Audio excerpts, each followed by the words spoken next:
So we're going live on YouTube right about now. Hello, welcome to another episode of... We don't have a name for this, it's just your name. Tommy Glenn Cowles. No, it's just Tommy Cowles. Tommy Cowles. Most people call me Tom. My real name's Tommy. We're live on Facebook and we're live on YouTube. I can't do live on Instagram anymore because I dropped my phone and I can't replace it. I don't have any money.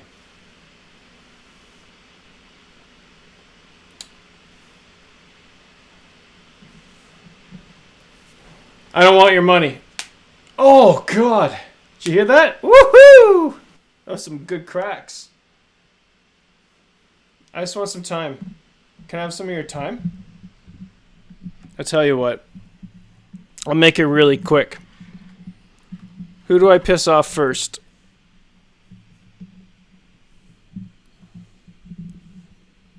No.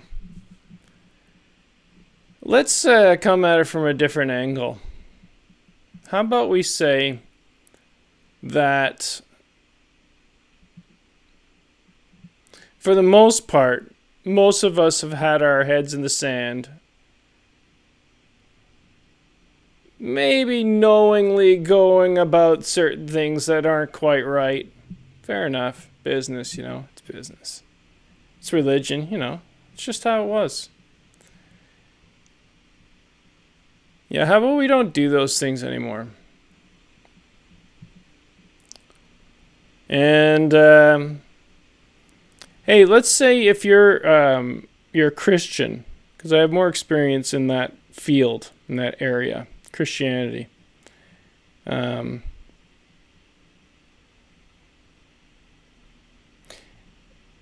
If you're the pastor or a reverend of a church, how about you speak to greed a little bit more? Because you guys have been pretty greedy, selfish, full of pride. Right? So, I got an idea. How about you step down for a while and let some other people speak? Because you're obviously just trying to maintain your job. Most likely. If you were to really... If you were an intuitive person, reverend, pastor, priest, and you saw what was going on in your congregation, if you were just slightly intuitive,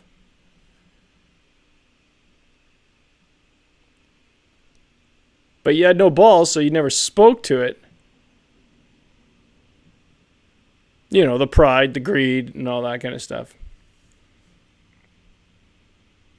In actual fact, your silence has been paid for because you still maintain a job.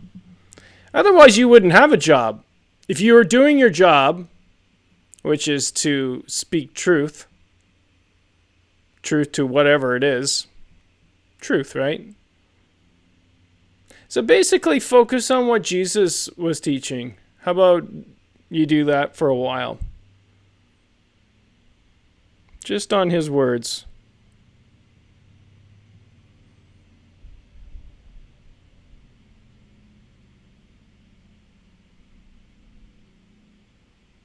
We are all sons of God.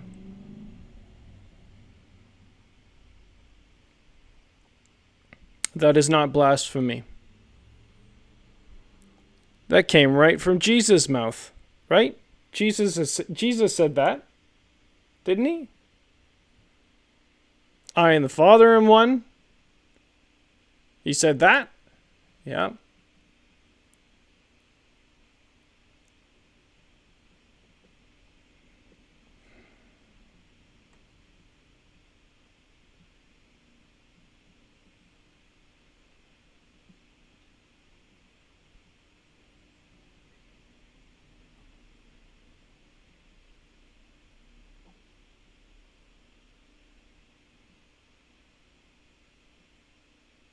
I think I've already repeated it today. But it went something like this. What was the greatest trick that the devil played on humanity? The greatest trick is to convince humanity that he didn't exist. It didn't exist. Whatever. The devil.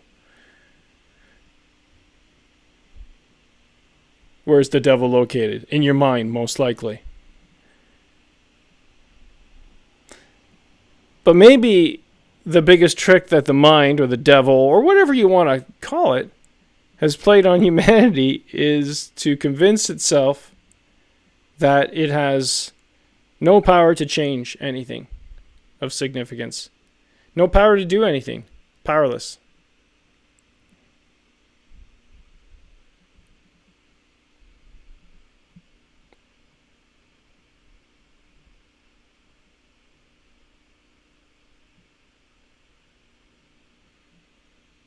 That'd be a pretty good trick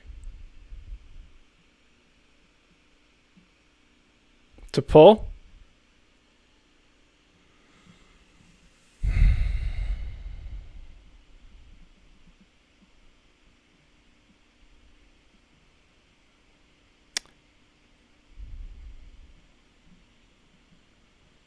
To convince a congregation that they have no power.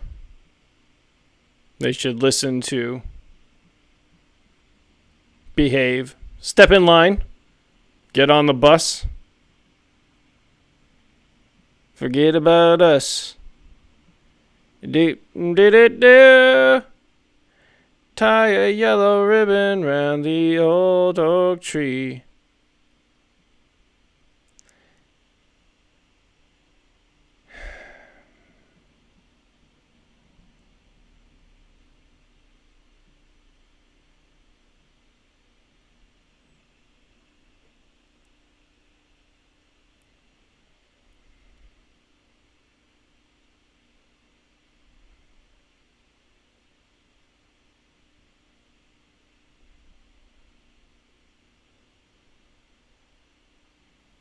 I wonder if it'll ever change, because if it doesn't change, we're going to lose everything.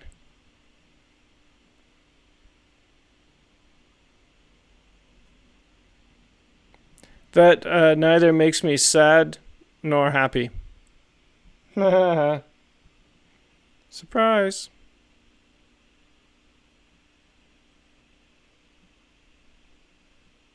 Can't change what is. So I guess that's the answer.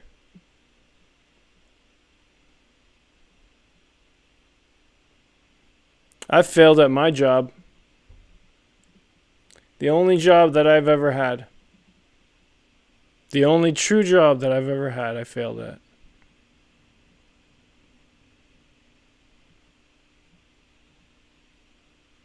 Failure.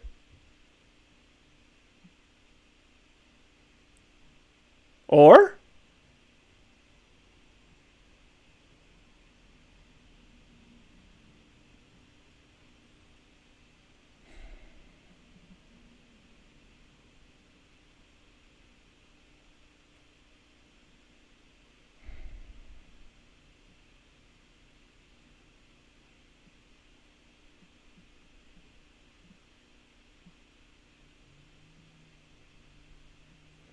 All those that feel they can interpret the truth, I want to talk to them. All those that think they know more than others when it comes to science, spiritual matters, whatever. I want to talk to you.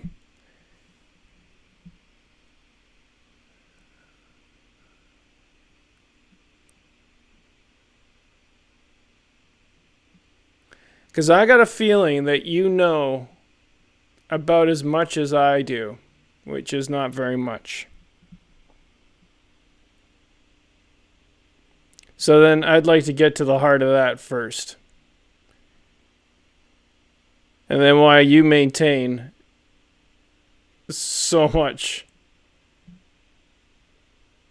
power over people. It goes for organizations too.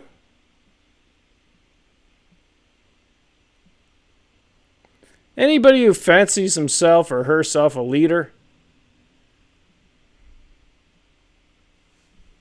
a good leader, I want to talk to you for a while. Are you here yet? You're not here yet. Right now I'm preaching to the choir, and I want those people to start listening. Because it's not until these people who are maybe above average in intelligence, I would imagine maybe possibly right above average in intelligence, whatever that is.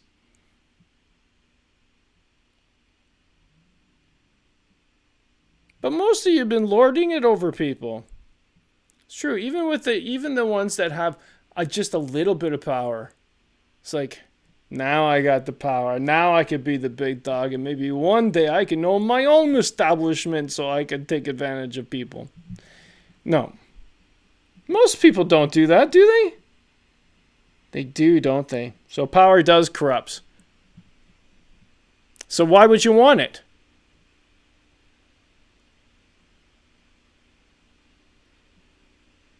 Why the fuck did you want the power in the fucking first place?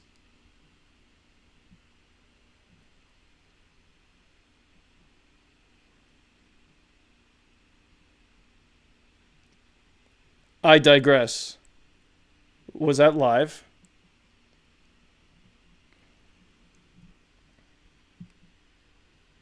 Two concurrent viewers on YouTube. Very popular. And right now, who knows who's really listening on Facebook? Probably no one. Maybe someone. I don't care. Fact is that maybe it's not so important that you see everything live. But then you can reference it. And you can fast forward it. And maybe this topic is not for you. So you shut it off and you go on to another topic that someone else maybe knows more about. And then you can inform me. Please. Because why not? What else do I have to do? Can't see my kids. Can't see my son who's 16. I should be able to parent him for at least the next 2 years, right? That's why I'm here. I have a bed for him.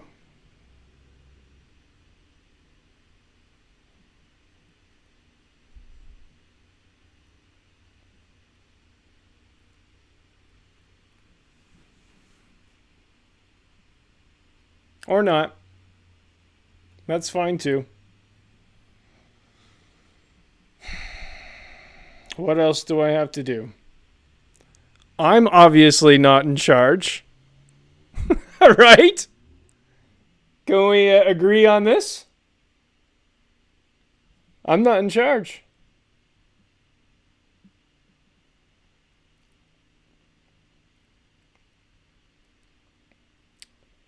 Guess David Wilcox is in charge. It's not two cocks. It's only one cock. David one cock. David Wilcock.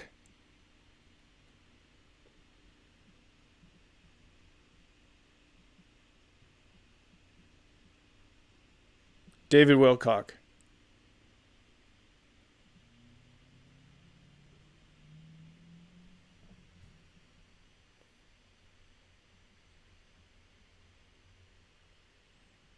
I wonder how many more books he's going to pull out on me. Please don't pull out another book. And I did actually find that that treatment does have really noticeable effects on identifying traumatic memories that would have been bound up in PTSD type of stuff. So it really actually is not as bad as people make it out to be. But again, please don't let it get away from you. You know, this is not a good time to become totally hooked on anything. But again, you know, it has had some value for me, so I do want to say that. With that being said, I'm obviously being very careful about everything that happens in my life, and I do have a therapist, and my therapist has been supervising me with the use of this for PTSD alleviation. So there you go. Confession. You have it. Okay. It's really not a big deal. It's legal and it was available, and I actually think that pharmaceutical stuff would have been a lot worse, in my opinion. So there you go. Now, getting back to what happened in my life. When I got sober, when I stopped using everything, okay, up until this dental stuff happened, it was 27 years, absolutely nothing at all. I wouldn't even go after coffee or any of that stuff. So during that time, after 3 years of being completely clean and sober, and 3 years of writing my dreams down every morning, you see, I started to write my dreams down at the same time that I got clean. And the dreams began to give me prophetic glimpses of my future. And I started to write them down every day. And in the new book, I go through all of that stuff. And I had actually gone back to these dream notebooks and read them for the first time since I wrote them down in 90. Why are we so concerned about the future? 94, 95. I have handwritten college notebooks where I'm writing my dreams down. I had never read them really since they came in. And then when I start to read them last year, there's these crazy time loops in which they are referring to things that were happening in my life at the time, the people that I knew, the places I was living, very, very precise. There was probably 90 or 100 of these kind of prophecies, and I only was able to maybe document about 30 of them or 40 of them in the book because there was just too many. But they were remarkably amazing. And this was one of the things that started to happen to me, dreams predicting the future. And it's not as crazy as it sounds. If you study remote viewing, you find out everybody has this ability. I am not saying that I'm special. I'm not saying that I'm different. Well, I guess I am saying I'm different because most people aren't doing this, but just like you could learn how to play piano as a concert pianist, you could also learn how to do this. And that's what I'm going to be focusing on in my new class of Great Awakening, because I want you to replicate my effects. I want you to study this, and I want you to learn how to do this, okay, because now is the time.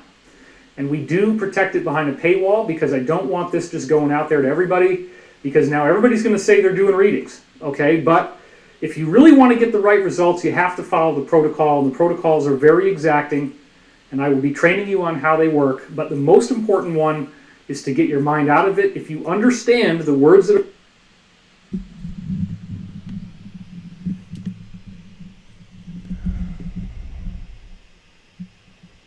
You got to pay for training. You got to pay for education. I don't know, man. I don't know if I can do you anymore. I'm sorry. I've come a long way, David Wilcock. I've come a long way. We're not enemies, but man, I'm having a hard time with money. This money thing, this thing that we...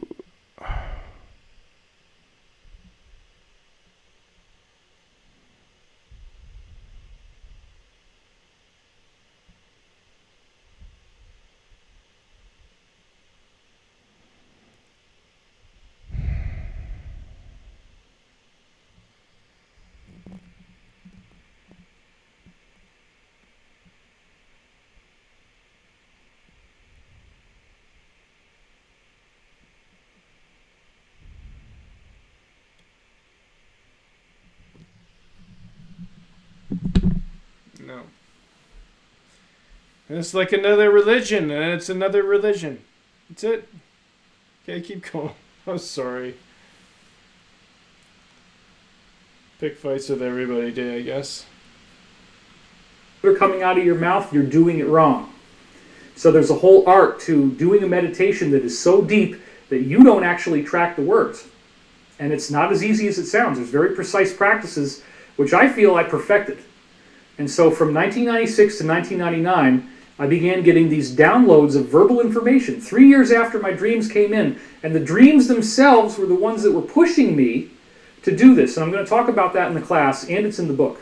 The dreams pushed me to start listening to the still small voice that I could only hear when I was first waking up in the morning and I had just captured a dream. And I hear, it's very difficult to hear it actually. It's sort of like listening to sounds in the other room and you can't quite make it out. And it does have positioning, you can hear where it is. There's a 360-degree halo around you, and you'll hear it coming from a direction, okay? Let's go to 4. So you'll hear it from a direction, like it might be behind you, and then you'll have fleeting visual images that come into your mind. It'll be of a person, or it'll be of a particular location or a scene, and those will come in very fast. It takes a lot of practice to slow it down, which is one of the things remote viewing teaches you. And all these protocols that I developed were based off of remote viewing, which I learned from books like Cosmic Voyage by Dr. Courtney Brown and then his follow-up, Cosmic Explorers. So they were very helpful. I modified those protocols. I modified remote viewing protocols to capture verbal information, only to find out later from Dr. Pete Peterson, who worked on the original remote viewing research, that in fact they deliberately modified remote viewing so that people didn't hear verbal information because these angelic beings were trying to talk to people and the military wanted to squash that. So now you can only go and look at things that are far away, which is remote viewing. You're looking at a landscape, you're getting precise information about what's there, and you bring it back and you write it down. Well, I found out that the same basic ideas could be used to capture verbal information. The first date that I did this was 11/10/96 or November 10th, 1996. And it was unbelievable because even from the very first day, it was loaded with all kinds of crazy stuff. There are 9/11 prophecies in there. We're going to go through those again. And now, no question whatsoever, See translation. these early readings from December 1996. Now finally, he's getting to it. At an hour and 20 minutes in, 5:20 p.m. Pacific time, we're finally getting to it. Okay? But this is all build-up to make this good for you. You got to make it juicy. Oh my God, as of this morning, I have found dozens of pandemic coronavirus prophecies in the December 1996 material. Obviously, it wasn't in the book, but I found the first one earlier this week, and I actually got 400 pages into the book the day before it went into print. On the last page, 400-page summary of one of these prophecies I'm going to show you now. Since then, it really needs to have a whole chapter. But I'm doing it here because we can't get it in the book. I'm sorry. But it's amazing. And a lot of the things that I'm going to read you today are in the book. I just didn't know what they meant at the time. So I want to be clear that these readings that I was doing, I would have a stack of cassette tapes on my desk, okay? And I would start transcribing them sometimes a month or 2 months after I had originally dictated them. And over and over and over again, they would describe what was happening to me right before I sat down and transcribed the tapes. Now, I know that might sound crazy to you, and I get that. Nothing can really duplicate the feeling of actually having it happen to you directly. But again, if I teach you how to do this, you can try it. You could start getting readings, because especially now with the planetary energies changing, it'll be easier to get this to work than it was before. It'll be easier for you to get this to happen for yourself. And the guidance is pretty darn useful because we're all having to tap into our higher selves authentically now and get clear guidance, clear communication. That's one of the things I'm going to stress in this class. The clear communication on what you need to do, where you need to go, the choices you need to make.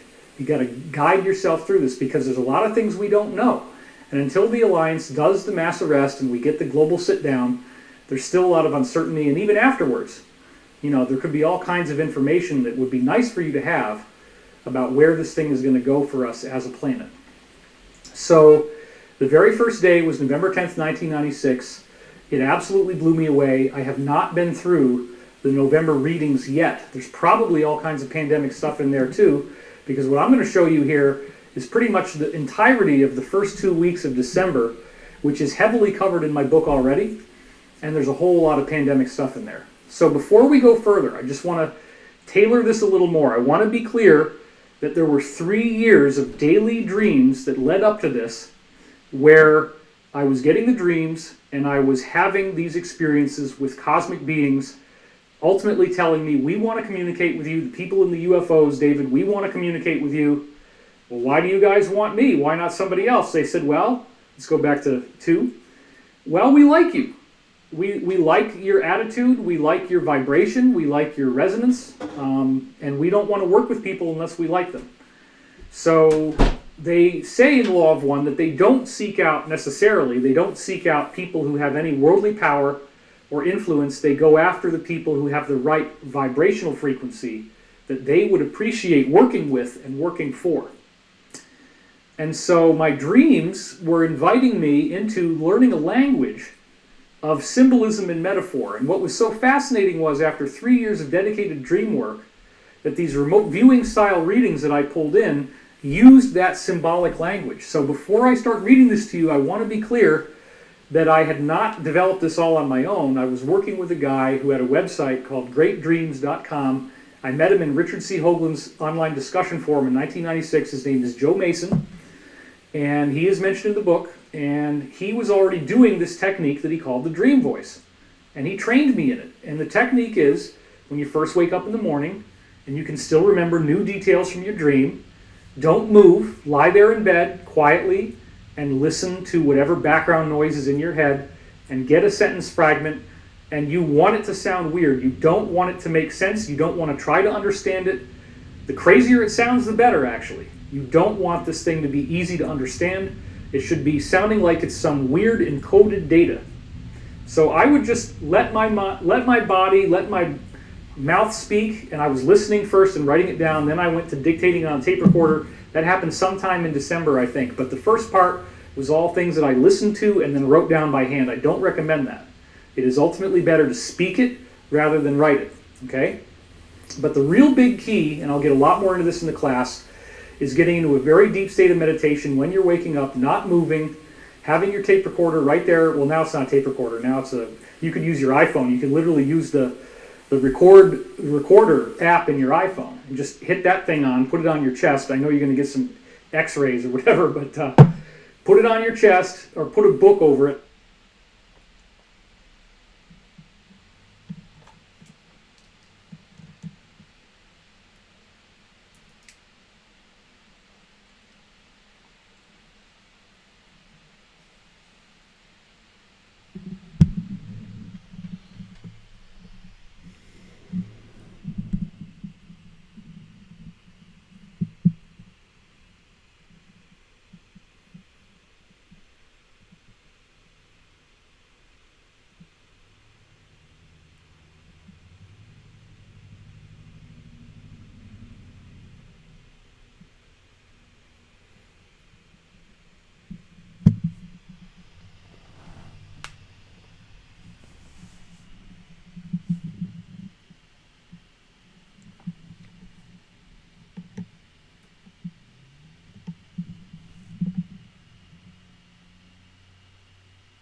I wonder.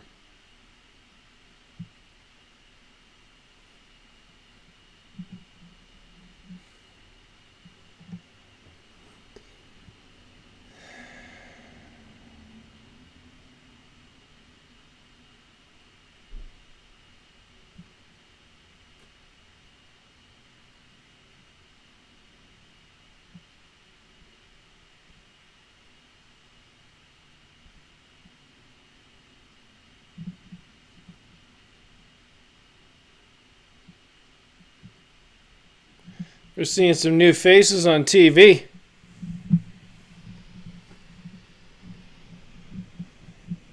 Specialists that come in during this time to explain all the nonsense away. Here's exaggerated English guy with glasses on CNN.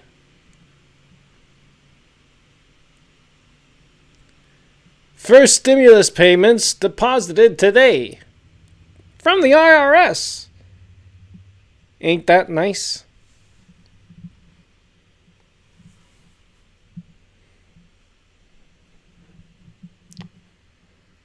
Yeah, you can always count on the IRS. They always got your back, so.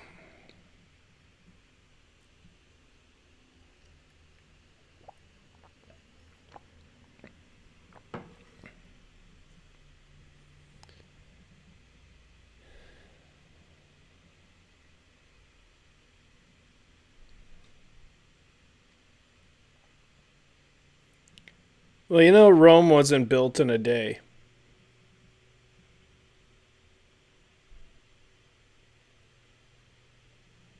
Bad analogy. Sorry.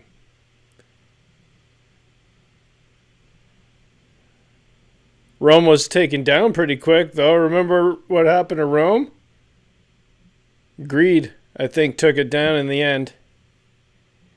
It was nasty. They were killing people in coliseums. They were herding up women and unleashing wild animals on them. And people were cheering. Hey. So it could get worse before it gets better. Before it collapses completely, because that's when Rome started collapsing completely, right? Rome wasn't built in a day.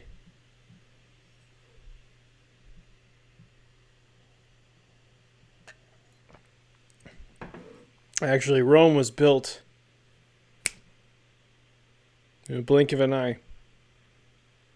Fraction of a second.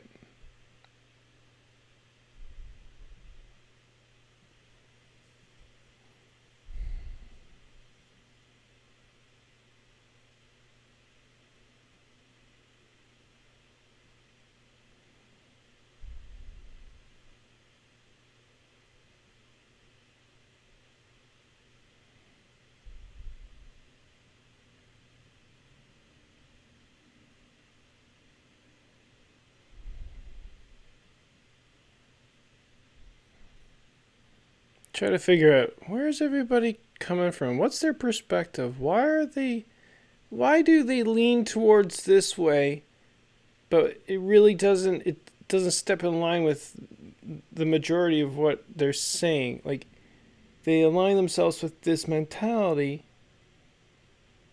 It's tough, right? Is it that tough? No, it's not that tough. But there's truth in it, right? There's some truth. Yeah, there is. Where does the truth lie?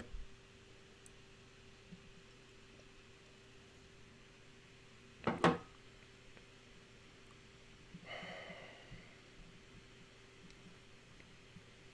about you?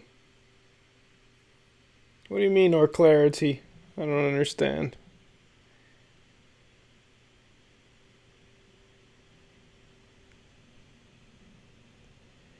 Maybe being less clear is probably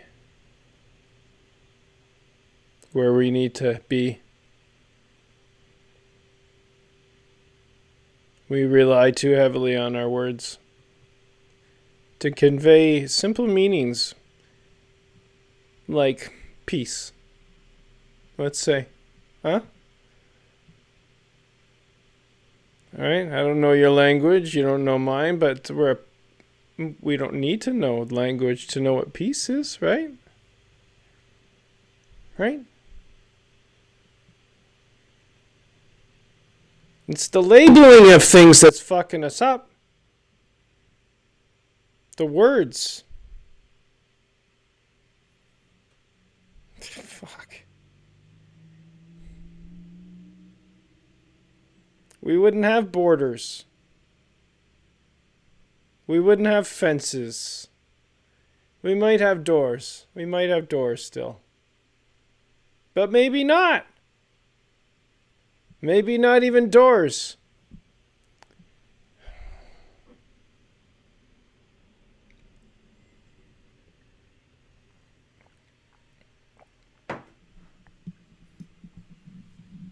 That's a good talk. I think we're getting through a lot here. Thank you. How much do I owe you at the end of this session?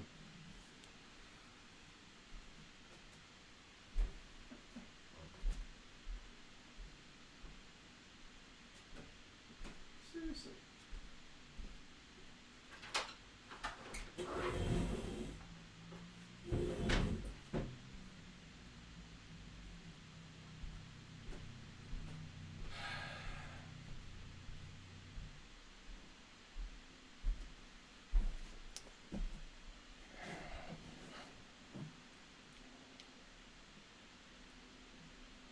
Just had my first fried green tomato.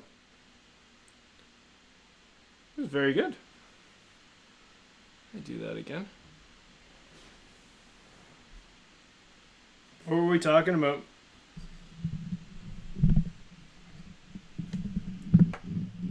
What were we saying? Oh, yeah.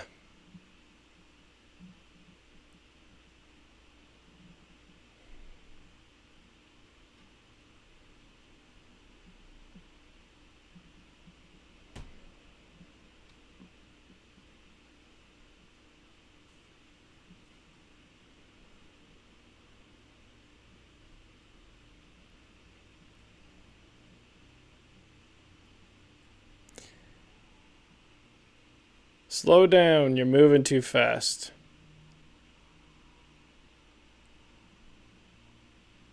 You gotta make the moment last.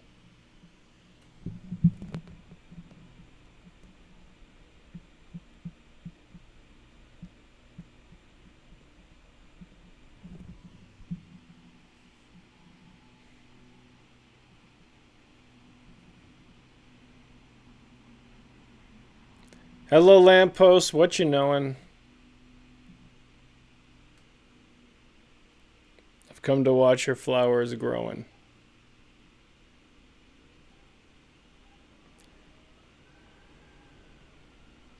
Coronavirus pandemic.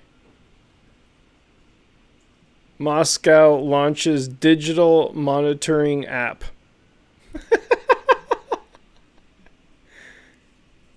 So now you can't leave without this app. Enforceable by law. Russia.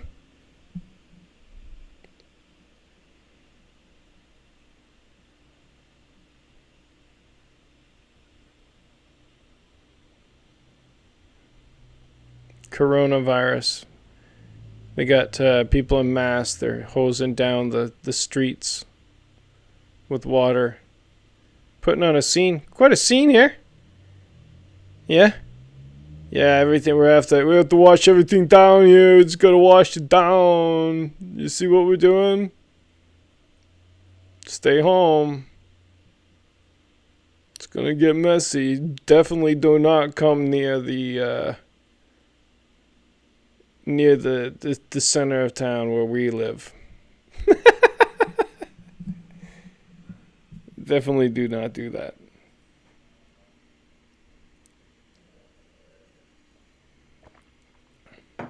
We have built high fences, long tunnels. We always win.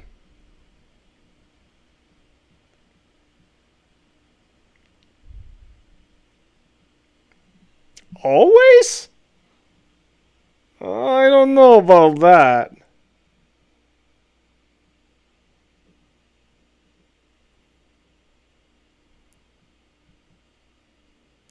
I think normally anybody who wants to win always will eventually lose, like, big. Big. It'll feel like a loss, but really it's a liberation. Depends how you view it. Well, what do you mean? I lost my house, I lost my car. So you're liberated. Liberated, right? No, this is shit. I want it back. Well, you can't have it back. You were a greedy prick. Now you gotta learn humility. So, start from scratch. How many people have you fucked over in life? Well, that'll come back and haunt you. Yeah, that's not going anywhere. Where are you gonna go? What town's gonna take you? No, you're stuck here. What do you want to do? Fair. What's fair? We negotiate what's fair, not what you say is fair. Right? Yeah, so now we understand how it works. First time, eh? Equal.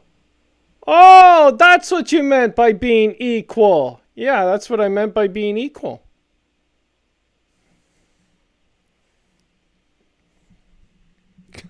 Fuck.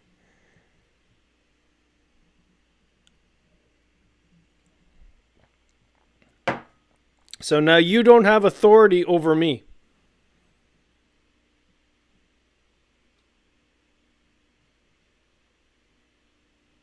Right?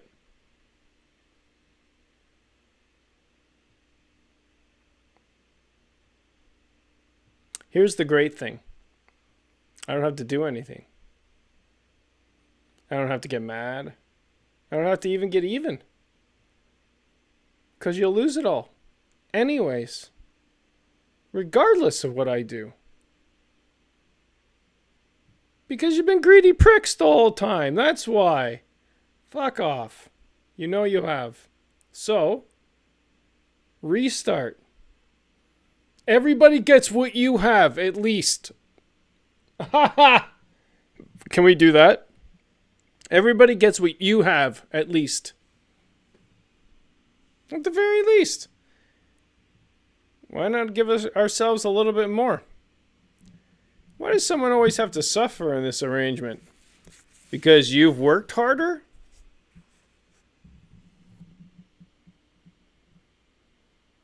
That might be right. You might have actually worked a lot harder. Not smarter. Harder. I would agree with that. That doesn't make it so that you deserve more, though. Does it? How about the ones that didn't work hard and got everything? How about those fuckers? Okay, so these arguments fall flat in their fucking face. We're equal. All of us, right? From here on. What you have, I have. My door's always open. Room 240. Normally it's open. Normally it's unlocked. Normally I have both doors open. Normally. How open are your doors? Are your doors open? Churches, are your doors open to the people in your city, in your town? Are your doors open? Mine are. Room 240, come check it out. You got a beef with me, come check it out. Hey, if you're a pastor or a reverend, you just want to talk about stuff, like real stuff, come on over. I'd love to talk. Because most likely you're working in a church that's shit. And you know it. It's based on the economy. Tax exemptions? Government owns you.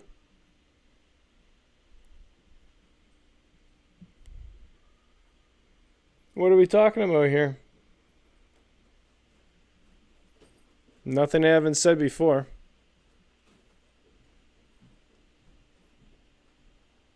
My door's always open.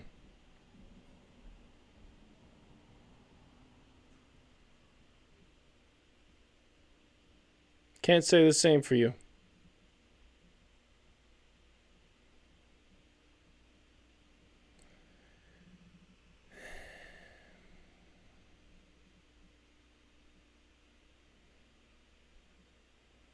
So do I just keep on beating the same drum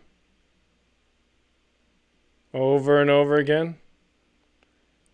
Yeah, I think I do. I don't think I have a choice.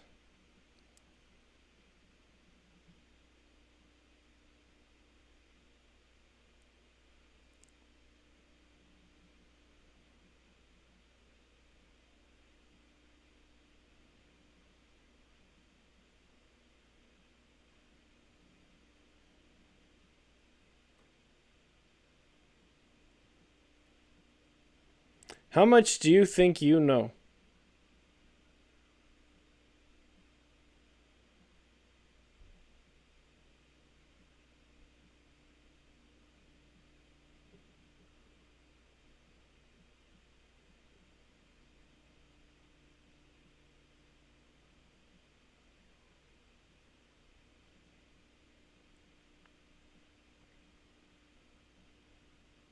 What do you know?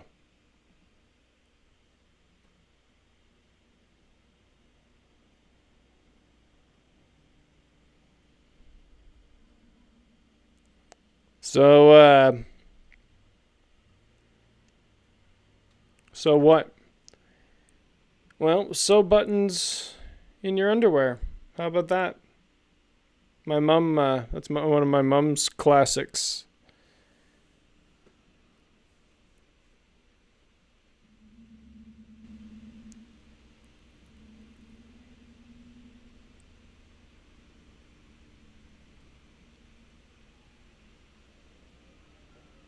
All right, so we're going to have church now. All right, we can't do it in public? All right, let's do it here. This is church now. Or you can come to my room, room 240.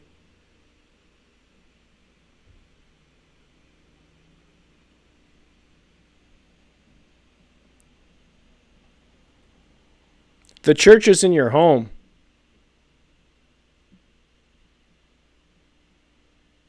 Did you know that?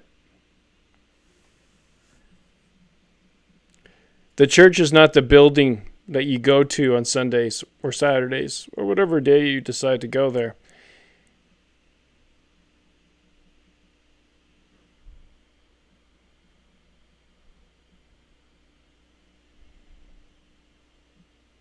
That's not the church that Jesus was talking about.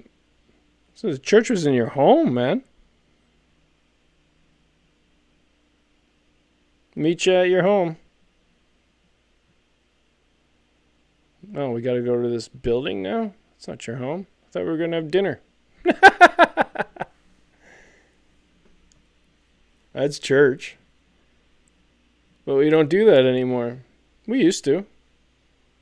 It was one of the things that we should bring back. Maybe some things that need to be brought back.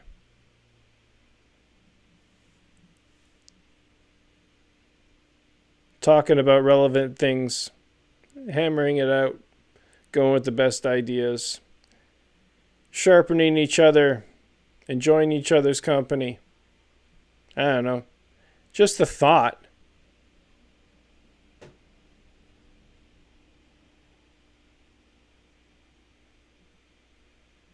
But,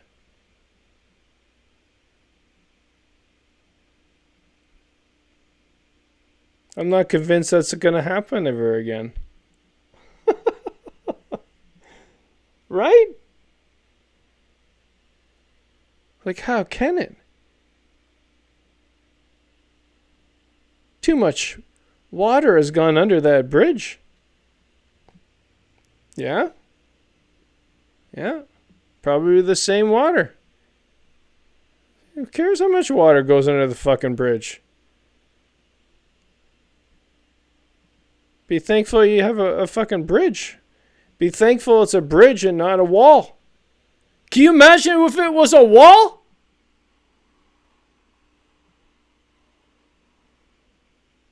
On that bridge?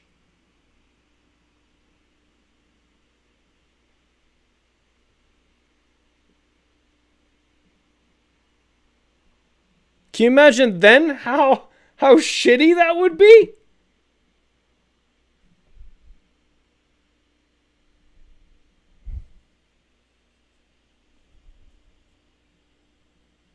Well, it's kind of the Detroit border, Canada, the United States. It's a lot of borders, actually. Bridges are borders. Yeah, Niagara Falls, yeah, too, yeah. Yeah, I see them. Yeah, that's shitty, huh? Yes. It is shitty. Bridges. Better than wall. Yes? Yes. Now I think we understand one another. And then this is where I fucking throw the mic to the other side of the room. I just get... Rah! I'm done with it all! You fuckers!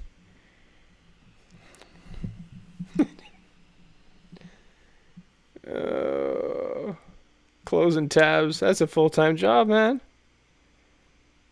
You said that before. Yeah, because it's a full-time job. I'm getting, like, things sent to me from everywhere. Not like banks, Norton, private shows, sex sites.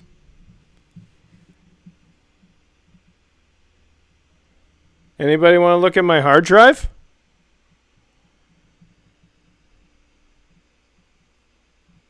Go for it. Hey, Mary. I'm doing very nicely, thank you.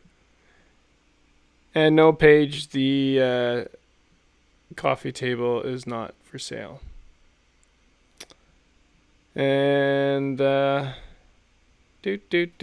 do.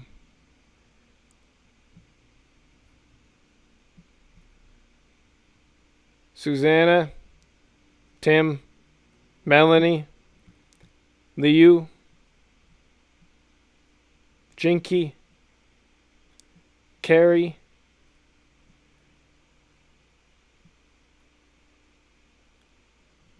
everybody else. Too many to mention. That's true.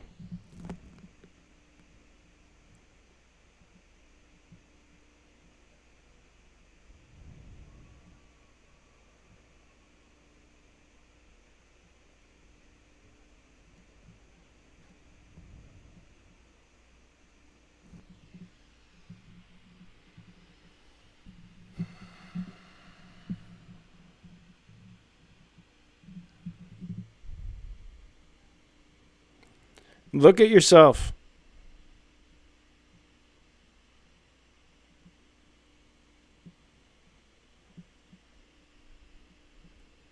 Ask yourself, what do I fear?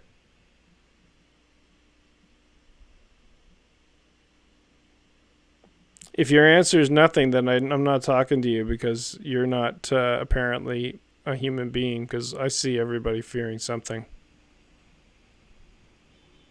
If you're one of the lucky ones that don't fear, then you understand that comment. What do you fear?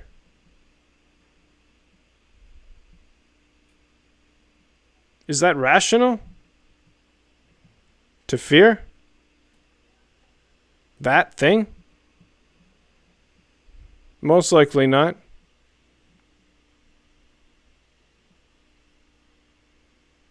You got to fear snakes? All right. No snakes around here. You going to fear snakes? Now? Just the mere thought of it? Well, then you got a problem. Fear resides in your mind. There's nothing to fear. Stop it. I never thought about it that way. No fear.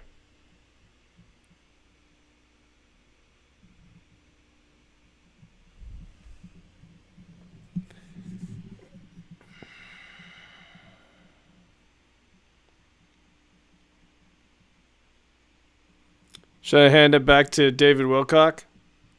I think I should. Okay, you're up. That's what I usually do to get some distance. The And you next just crazy's sneak right up. into it. And I actually did some new ones back a few months ago, and I got to go back and look at them now in light of what's happened. It's the first time I've done those readings in a long time. I was not prepared for the level of hatred that I was going to get when I went online and started telling people I was doing this. It was incredible. Despite the fact that there were very obviously elegant future prophecies, including a whole bunch of stuff on 9/11. I had this very interesting article that I wrote called Bouncing Back from Hack Attack, and the picture on that article actually is of a coronavirus with a little angry face, and he's got these spikes around. Because coronavirus has been around a long time, and it was a flu at the time. And in that article I said that I had all these dreams about some major disaster, and this was right before Fukushima, and the details of the dreams included tsunamis, volcanic type of eruptions, fire, all kinds of horrible stuff, and sure enough, I put that publicly. I said, I'm getting these indications, and then Fukushima happened afterwards. Now, there's a lot of prophecies that my readings have had, and they're scattered throughout Synchronicity Key, they're scattered throughout Ascension Mysteries, and now they're also in the new book, Awakening in the Dream. I think it's only like $20 if you pre-order it, so it's really not a big deal. And if you pre-order it now, you can get it on June 2nd. They are printing it now. It is not going to be late, and I highly recommend it. So, I basically spent the whole book, Awakening the Dream, building up to the point where the readings got started, and I only had like 2 chapters left by the time I got there, chapters 24 and 25, to start going into some of the readings. So there's going to have to be another book where I unpack a lot more of these stories about having a stack of cassettes on my desk, transcribing something in the now, and then finding out that it's talking about what happened right before I sat down at the computer, even though I recorded this, and it's my voice talking. I remember one case where my girlfriend at the time, Sabrina, had just come back and told me that she met up with a guy at the Association for Research and Enlightenment in Virginia Beach, that's the Edgar Cayce Center, and that he was all excited showing her pictures of a building where the top floor of the building had a little UFO in it with porthole windows. Immediately after she tells me this story, I go back to my transcript tape, which I was transcribing from, I guess, a couple months ago. And the very next thing on the tape was a building where the top floor looks like a UFO with porthole windows. If you study remote viewing, it's an absolute fact that remote viewers see through time. They can see into the future. There's no disputing this. This is absolutely unequivocally proven. And a really great movie from the same studio that has done Above Majestic and Cosmic Secret that talks about this is Third Eye Spies. I highly recommend that you go and watch Third Eye Spies. It is a must-see. If you don't believe how powerful remote viewing really is and what they were accomplishing, take the bunny hill and go watch the movie. You don't have to read anything. It will blow you away. Direct interviews with Russell Targ, one of the main people who was responsible for this. A whole bunch of those guys came out and said how powerful this was. That is a must-see movie. Okay. There's a lot of pieces here, as you can see. I'm trying to put this all together for you, and I'm trying to not go too far in time.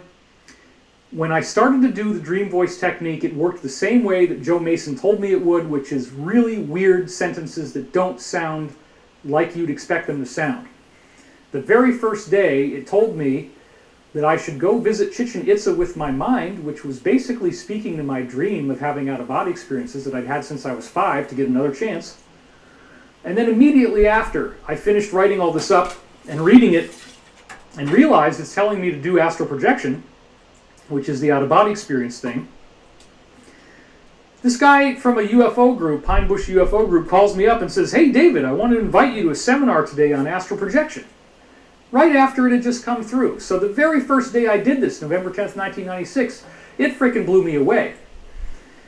I became very aware very quickly I was not talking to aliens, I was talking to angelic robed beings, because I was seeing them as these readings would come through. I'd see these people that looked sort of like the old man from my dreams as a kid, and the same people that I was seeing described in Dr. Courtney Brown's books, where he calls them the Midwayers, and several other books were talking about these kinds of people. They do exist. The government has a kind of a bland name for them called tall whites, but yet there are several types of tall whites. It's not just one phenotype, so you got to be clear on that.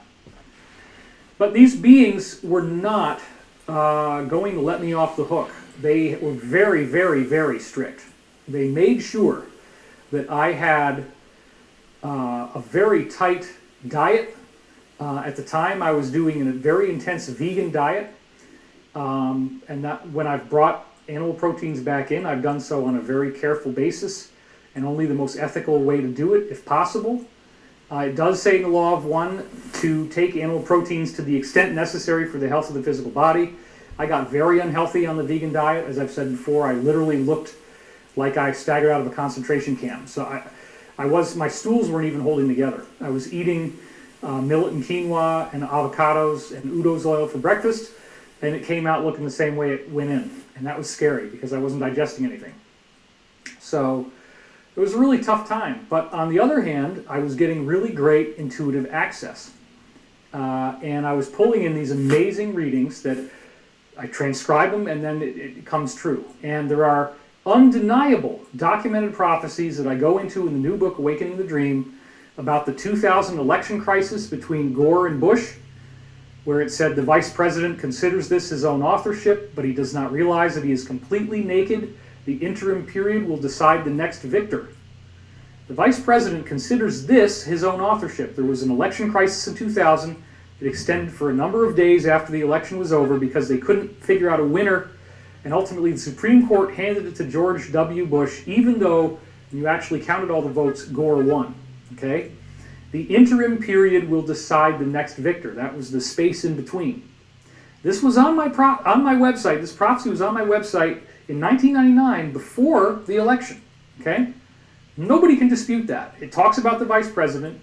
It said he considers this, the election crisis, his own authorship, meaning he can steer it so he's going to win, while not realizing that he is completely naked. The interim period will decide the next victor. Not realizing he's completely naked, yes, because the Bush cartel faction had rigged the system to make it impossible for Gore to win. They had bought the Supreme Court. They're the globalists, they're the oil men, and they're going to make sure that their guy gets in there no matter what, and that's what happened. And we're seeing the same kind of weird election tampering going on right now. So that's one example of prophecies. There's a number of 9/11 prophecies as well. And God, I hate the hands thing. I'm getting static behind my hands when I put my hands behind me. I'm sorry about that, folks.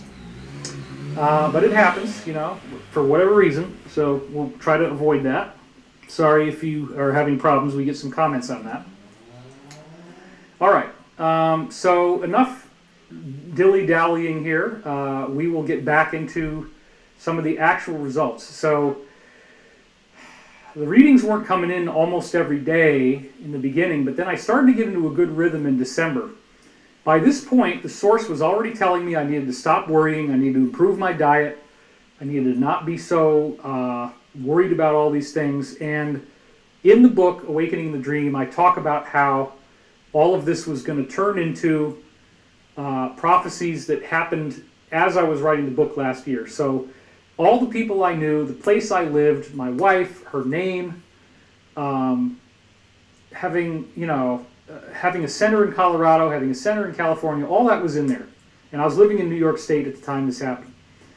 So it's very, very bizarre and very, very interesting stuff. The source had clearly identified itself as some sort of angelic being. And anyway, the beings, have made it very clear through many years, and the dreams that I've continued to get this whole time, every morning I still get them, that they are going to make sure that we get through this thing with a global awakening, that this is not the end of the world. And they have a lot more that they can do than you might realize. They, for example, have stopped nuclear war. The Cabal tried to do nuclear war many times and were not able to succeed because these beings would stop them. The nukes would never be able to go off, and there's tons of great ufology on that. Well, if they could stop nuclear war, then why would they allow a virus to kill everybody on Earth? They're not going to. But what appears to have happened is that they needed us to have a global dark night of the soul. They needed the Cabal to make one last move. And then that last move would be what exposes them. And this thing is anger-inducing, right? If it's true that human beings made this virus deliberately and released it deliberately to try to stop them from losing control of the planet, okay? That's a big deal. That's a big problem, and that's going to make people really mad. So they were going for broke. The cabal people were going for broke. And as we just said, 85% of people that get this are not even going to notice they have it. 90% of them are over the age of 70. So it's not as bad as we're made to believe. People are going to learn this. We're going to get everything turned back on. We're going to get the 3 days without telephone or internet, and we're going to get the global televised sit down. Is that going to change my life as a result of telling you this before it happened? Absolutely. But you know what? Being a celebrity in the era of social distancing is not going to be too bad because there's not going to be a bunch of crowds. So that's kind of a fringe benefit, I guess. Anyway, I'm talking a lot and I'm not getting to the point yet, but it's all very important foundational equipment to layer in. So let's now go into some of these remarkable prophetic statements, beginning with the section 2, December section. And some of this stuff is going to sound...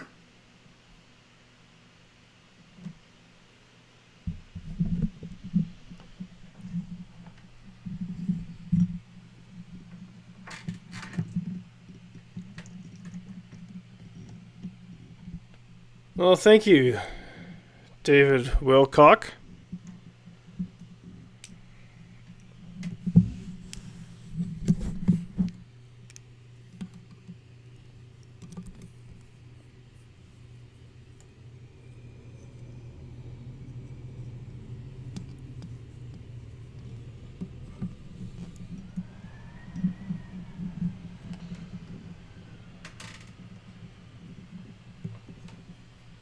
That's not going to work. It's just not going to work that way. Modify.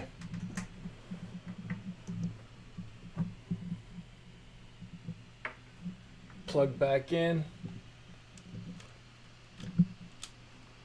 Oh my goodness. I think this might just work. Coming to you live on Facebook and live on YouTube at the same time. From the Beaumont Motel in Penticton, British Columbia, Canada. Room 240.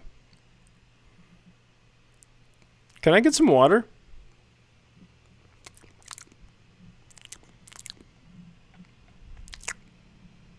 It's pasty.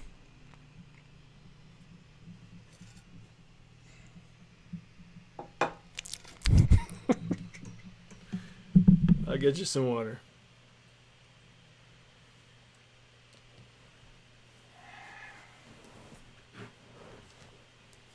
Take your time.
I got you an apple instead.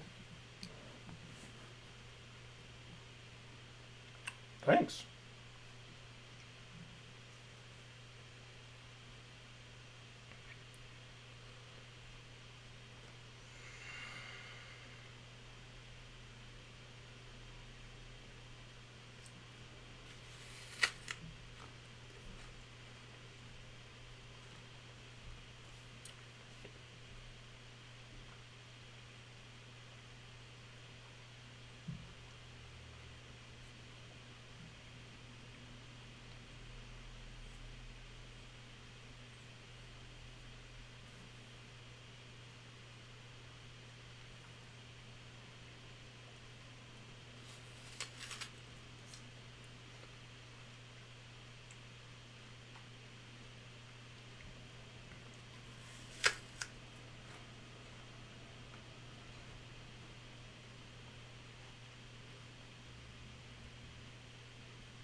crazy, but this is how the readings actually speak. It's very different than how we normally talk. So here we go. All right, here we In go. your cap and gown, they're saying that I graduated, right? That I graduated into being able to get this intuitive contact. Think about what you were shopping for a moment. Aquamarine, the colors of the spectrum. So that right there is a statement about increasing my blue, like the throat chakra would be the aquamarine color, and then the indigo color is the pineal gland center. So in your cap and gown, meaning that I've graduated to activate these centers enough to be able to do this channeling, if you will. That's what some people call it. Think about what you're shopping for a moment. Aquamarine, the colors of the spectrum. And then, of course, because now COVID is woven through all of this stuff, as you're going to see, think about what you're shopping for. Well, that's another... When they start to stack up, you'll see what I'm talking about. Because now we can't shop for the things we want to shop for. So think about what you're shopping for has this other meaning. But then when they say the colors of the spectrum, they're also talking about all the chakras and awakening and getting the ascension process to work for you. Control your data flowing in through information. This is just telling me to meditate deeper and try to improve my contact. Slow down the matrix. Well, that's exactly one of the things that the cabal has done, right? If you look at the world as if it's a matrix, right? If they're trying to plug everybody into a matrix, and the world, they want to turn us into this AI stuff, right? Well, slow down the matrix, the idea being they've slowed down the whole world. Now everything is in slow motion. So that's an interesting possible connection. There will be some that are so unambiguous that you'll see how this all adds up over time. Your work has many serious overtones. In other words, they're already setting me up for a role that I had no idea I would have, because at the time I was a guy working for $5.77 an hour when this came in. Had no idea I was going to be a public figure. We build electronic sensors. You know what? Sierra is the boss. I talked to her on the phone last night. Do I know what this means? No, but I'm at this point not interested in withholding any of the information, because some of these prophecies might have meanings that I don't see yet.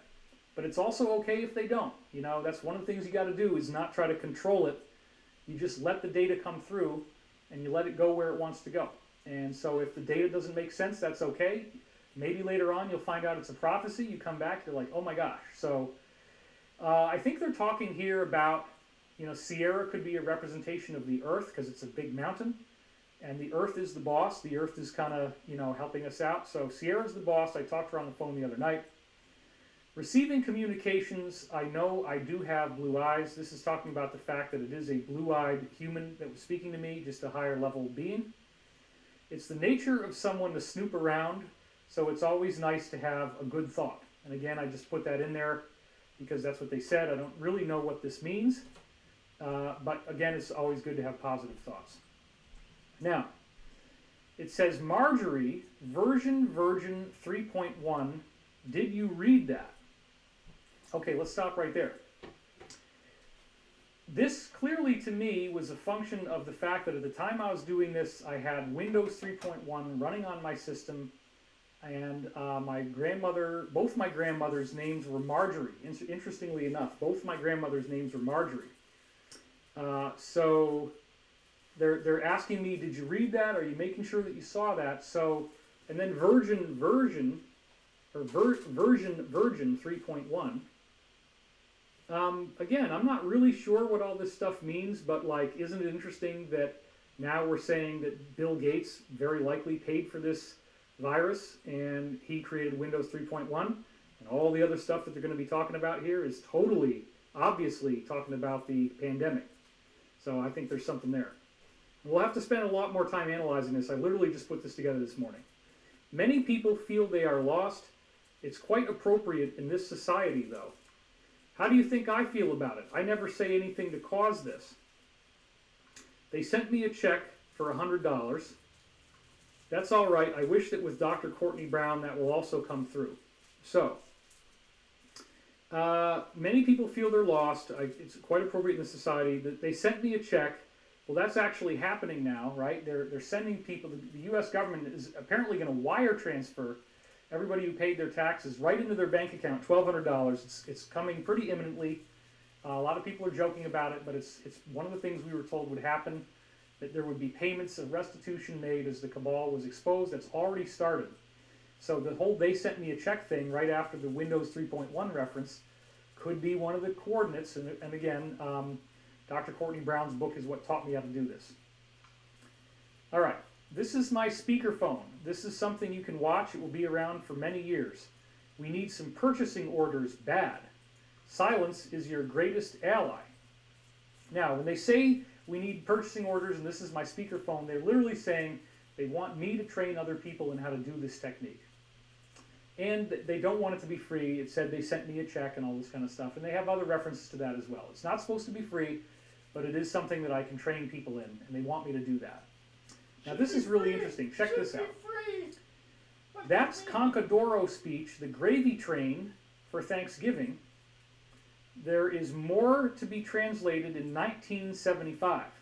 Okay, now that's very, very strange. Why? Because yesterday was my brother's birthday. My brother had a birthday yesterday, and I saw this morning. And I talked to my brother by text yesterday and wished him a happy birthday. He was born in 1975.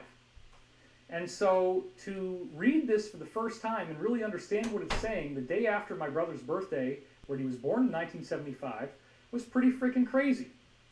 And then, okay, Concadoro speech, the gravy train for Thanksgiving, what in the world is that? Well, I went to Google and I typed in Concadoro, because what the heck, let's try it.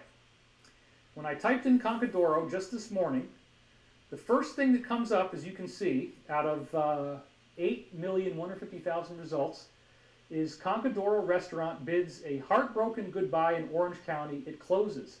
And then it says February 22nd, 2019, the owners of Concadoro Italian restaurant are packing up their pasta makers after opting not to renew a lease with a new building owner. And then you look on the right there and it says Concadoro Italian restaurant permanently closed. Okay, so there you have it. That's what actually happened when I typed in Concadoro on Google. And let's go back and read that passage again. That's Concadoro speech, the gravy train for Thanksgiving. There is more to be translated in 1975. So, Concadoro appears to be a reference to all the restaurants that are going out of business because nobody can be there during the pandemic, which is kind of fascinating when you look at all the other references that you're going to see. They just keep coming and coming and coming. But then the idea of the gravy train for Thanksgiving is very interesting because it suggests that we're actually going to have a very positive outcome. And much like Thanksgiving, which is the holiday of plenty, the horn of plenty, right? We have the turkey, we have the stuffing, we have all that stuff, and people get together, they're not socially distancing. And it's a gravy train, right? That's a reference to, in the English language, the idea of really great prosperity. So it's actually a prophecy about how the restaurants closing, like Concadoro, which how did they know that back in 1996? Apparently they did. And then there's more to be translated in 1975, locking it into the exact time of my brother's birthday, because I know what that year is. This really blew me away. The gravy train for Thanksgiving, Concadoro speech. So let's keep on going here. And again, you might need to really go back and pause this and read this again.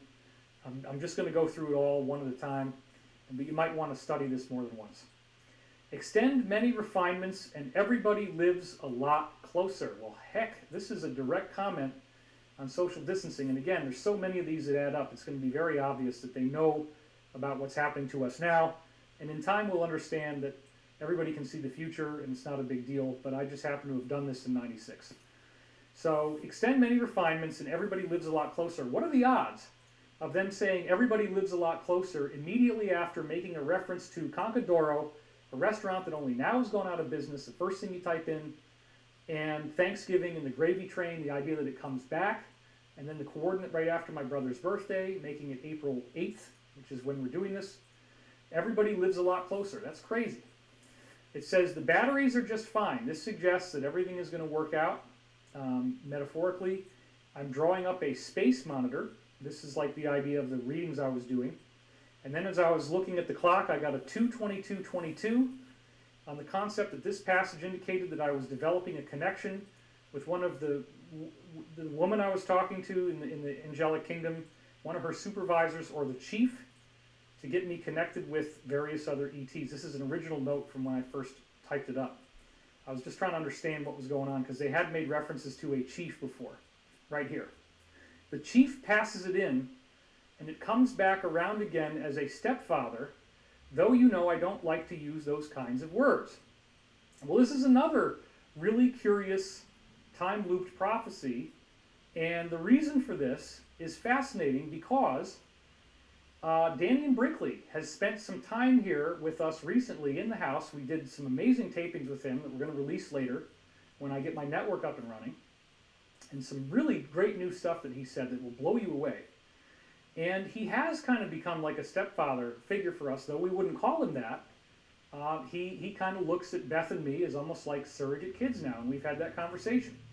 And then he is coming out here to visit us soon. So it says it comes back around again. Well, the chief passes it in, it comes back around again as a stepfather, though you know I don't like to use those kind of words. Well, that to me jumps out as a reference to Danian's imminent arrival. And again, the baffling nature of everything that's going on in my life right now, holographically being encoded into this reading is stunning to me. We're really proud of you. We're really proud of you. You're doing so well. Just time it. Greasy foods give a person a feeling of belonging. That's the sole occupation of the 11th planet. Now, again, that's one of those weird things. It seems to just be telling me not to have a bad diet. And, you know, the 11th planet, of course, is a Zecharia Sitchin reference about the idea of Nibiru. And so the idea that Nibiru is the Anunnaki, it's the evil, bad ETs, like the Enlil faction, or whichever faction you think is bad, depending on which side of this you side on. The 11th planet, like the dark archons, the evil extraterrestrial satanic gods of the Illuminati, right? They're trying to poison us with greasy food. So there you go. That's one of the references they made. Milk is an endangering mechanism. So they're talking about the weaponization of dairy. That's why I never ever eat dairy at all. That's my personal thing. There's a lot of reasons for that. Hormones, antibiotics, all kinds of weird stuff. And then this is a kind of a strange thing. Consider the condom as a sheath around which one must be done for protection. So this is the idea of protecting yourself against infection, an infectious disease. Once again, disease, pathogen, pandemic, right? Condom, so there's another reference to that. Who wants to decide when they will choke to death? But when you choke to death, that's when you will buy more things. So right there, the people who are having this COVID virus are, in a sense, choking to death because their lungs don't work. So there's this statement made about the condom, about shielding yourself from disease, and it immediately goes into choking to death. Okay? So again, they layered in so much of this stuff. The more you see it and you watch this more than once, oh my gosh, wow. Just check off all the list. It's crazy. And they're also saying that, you know, we're going to buy more things because right now everybody's buying a lot of groceries. So then it says, by Saturday you will ask more questions since these things are so deep in your heart. Well, given the way these time loops work, it literally could mean, you know, that by Saturday I'm going to have found a lot more of these readings than I have right now. And if so, I'll work them into the class. Okay. We have always tried to give you direction without pushing or forcing. The receipt of a female into the life processes could be most extraordinary. They already knew I was going to be with Elizabeth when they wrote this. And they're talking about the wonderful effect that she and I would have on each other and for the planet when we get together. So that was in there. Now this is where it gets really crazy. The patriarch is winding down, landing with such a force in each stanza. So here we have Elizabeth, my wife. Her main thing is, you know, the divine feminine, the resurgence of the divine feminine. And they talk about the receipt of a female in the life process could be most extraordinary. The very next thing they do is they bash the patriarchy. Isn't that something? The patriarch is winding down, landing with such a force in each stanza, like the stanzas of a poem. More and more, the barriers are toppling. Those who have faith in the one capitalizing on the shopping are misguided. We all know by now that this is a malevolent force that will soon disintegrate. Now, let's just leave this on the screen for a minute as I annotate it. So, once again, it's talking about capitalizing on the shopping. In this case, that people cannot shop. And the deep state is capitalizing on that with all these bailouts. But this is part of the patriarch winding down, that the patriarchy is ending, and this is a malevolent force that will soon disintegrate because these higher beings are steering us through this. And again, please remember that the majority of all these words are still available on my website in archive.org snapshots going back to the year 2000. And I have tons of those links in the new book. We can prove in many, many ways that this stuff had to have come through back then. I have not changed anything. And I have all these different ways to prove that. So if I had to do this in a court of law, that's fine. We can legally prove that these things came in when they did. This is not fake. So the patriarch is winding down. It's a malevolent force that will soon disintegrate, and it's capitalizing on the shopping or the lack thereof. Again, very tight reference. Then it's talking about the nature of the patriarchy, that there's some sexual crimes that are happening. Yeah, so Elizabeth just handed me a note, and she's totally right. In fact, you want to say something on that real quick? Because what the hell, you look good. So Oh, thank you. let's go on this side so you don't block the microphone's cord. I Hey, was this is totally live improv. You know, what the hell? Let's do it. Get her to work. because when we talk about patriarchy, I like to say that I'm not against the patriarchy at all, because I was, trained by masters and grandmasters for many, many years. So I deeply honor the benevolent patriarchy. And whenever I talk about it, I like to make that distinction that it's just about any of the energies that are toxic and controlling and raping and pillaging, that aspect, which we call the dark patriarchy. Mm-hmm. So I just wanted to comment that, because also when I talk about the divine feminine, I'm not meaning that all feminine is divine. We're all created from the divine, but there's clearly toxic feminine as well. There's some vicious harpies out there, as we've talked about. There's some vicious harpies out there. So we're talking about aligning with the higher level energies in all of us, and moving to that next dimension of ascension just in our own lives, and hoping to elevate the planet to that as well. All so right. I just wanted to say Thank you. Yeah, that's good. All right, so then going back to the slide here, it said I was remembering a portion of the dream I'd had the night before where a former boss, this did not actually happen in real life, thank goodness, but in the dream it did. It was very upsetting. Made homosexual advances towards me, and I had to stave them off while trying to be polite. I was very uncomfortable. This is talking about the patriarchal, dark patriarchy, and all the weird, creepy sex stuff that they get into, which includes, of course, the child stuff. And it said, he's done that to me too. Now, in this case, when it says me, it's talking about, I believe, the collective voice of humanity and what we've all had to go through. And then it says, just analyze the diagrams in the Bible. So it's clearly saying the Bible is telling us some degree of prophecy, however metaphorical it might appear to be, but there's truth in there about this battle of Armageddon, about the idea of light versus darkness, that the beast thing, everybody's like, a lot of Christians think that they still haven't found the beast of Revelation. They're expecting it to be this one person. The Casey readings spoke decisively on that. They said the Antichrist occurs in individuals, it occurs in groups, it can even occur in nations. And it is simply that force that resists the idea that we're all one and we should all treat each other kindly and preserve each other's lives. There's people that are now having their final stand on earth. The patriarch, the dark patriarchy, is winding down with each stanza. This is a malevolent force that will soon disintegrate. Just analyze the diagrams in the Bible. There you go. Let's keep going. Now they talk more about the dark patriarchy. Murder is still being sung in the hearts of foul men. Save thyself up on the river and know that the decades of tyranny are over. Accept that circumstances have changed. There is a new understanding now that is being brought out into the light. Well, that's very exciting. Now think about this. It's a very resolute prophecy. The decades of tyranny are over. This hasn't happened yet, but the beings are extremely confident that it will, and they always have been. I've never had intuitive guidance telling me the planet was going to be destroyed. I've always had intuitive guidance telling me this dark patriarchy would be exposed and toppled, and they seem to have known exactly when that was going to happen, how that was going to happen back in 1996. It's really fascinating. People will not be the same. This is ascension.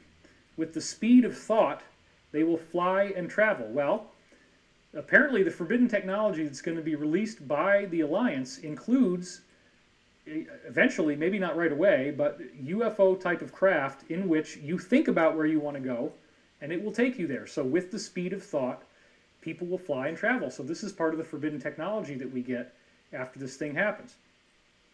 The reason we are telling you, David, all this is for you to provide a cloaking mechanism when all goes platinum. Well, that's very interesting because I talk about this in the new book. The reference to all going platinum appears to be a reference to the solar flash because the idea is it's this bright platinum, like a huge bright white light. And the cloaking mechanism, I believe, is like the light body, the idea that when this happens, that you're not affected by it in a negative way. That the white light goes through you and that you stay with the earth. And again, what we've seen now with the law of one quotes about the single, fine, strong moment of inspiration tells us that it is possible that we could get through this thing without any earth changes, and that's the optimum timeline that I actually think we're on. If enough of us figure out that the reason why earth changes happen is because we are being negative. So we have to up-level our own vibration, we have to be nice to each other, and that's really all it takes, is we don't harbor evil, manipulative, controlling thoughts. We're not primarily interested in dominating and having power over others. Once we get there, if enough of us get there, if there's a critical mass, we don't need it to get worse than this, what we're in right now. We could go into a positive ascension timeline where everybody on Earth gets to go through this, in which case, if the solar flash happens, we're not going to be affected by it in any negative way. Everybody goes through it just fine, okay? That's the cloaking mechanism they're talking about. So let's keep going.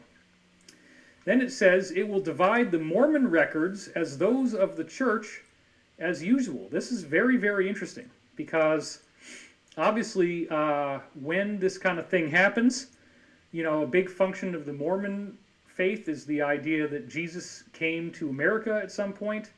There's some very interesting connections with caves that have been found with giant skeletons in them, and the plates, the Nephi plates that they talk about in the Book of Mormon. And I've had enough briefings to feel that there is something about the Book of Mormon that is accurate. I know that might sound crazy to you if you're not a Latter-day Saint person, but there's something going on with these burial mounds and the giants that were found in them and the plates that they dug up in a burial mound in New York State, and Joseph Smith and his people. There's some really weird stuff going on there. So everybody's going to be very divided about this, and especially in religious sense, when we find out, okay, everybody, there's been these benevolent humans from the future that have been guiding us through this thing, and they really are angels, and they've been here the whole time, and they have UFOs, and now we get to join them. So yeah, that's definitely going to divide the church records. When you are lying in bed trying to sleep, that is a good way for you to meditate. This is better than more wasteful lessons involving space and time. So this is just talking about basic protocols of meditation. And let me, while I'm doing some of this reading, I am going to sit in a chair. That way I can sustain longer for you guys and not get bodily aches, which is good. You have listened to your instincts, and they have served you well, and now it is time to go on from there. In fact, we can do, yeah, we'll do that camera angle, and let's see, I'll get up here so we can be in focus. Am I framed up close enough? Okay. You have listened to your instincts, and they have served you well, and now it is time to go on from there. Since someday it will be lost, it is good that you keep it on this information sheet or tape recorder. So basically, here they're just talking about keep documenting this stuff in the tape recorder. They wanted me to transcribe it.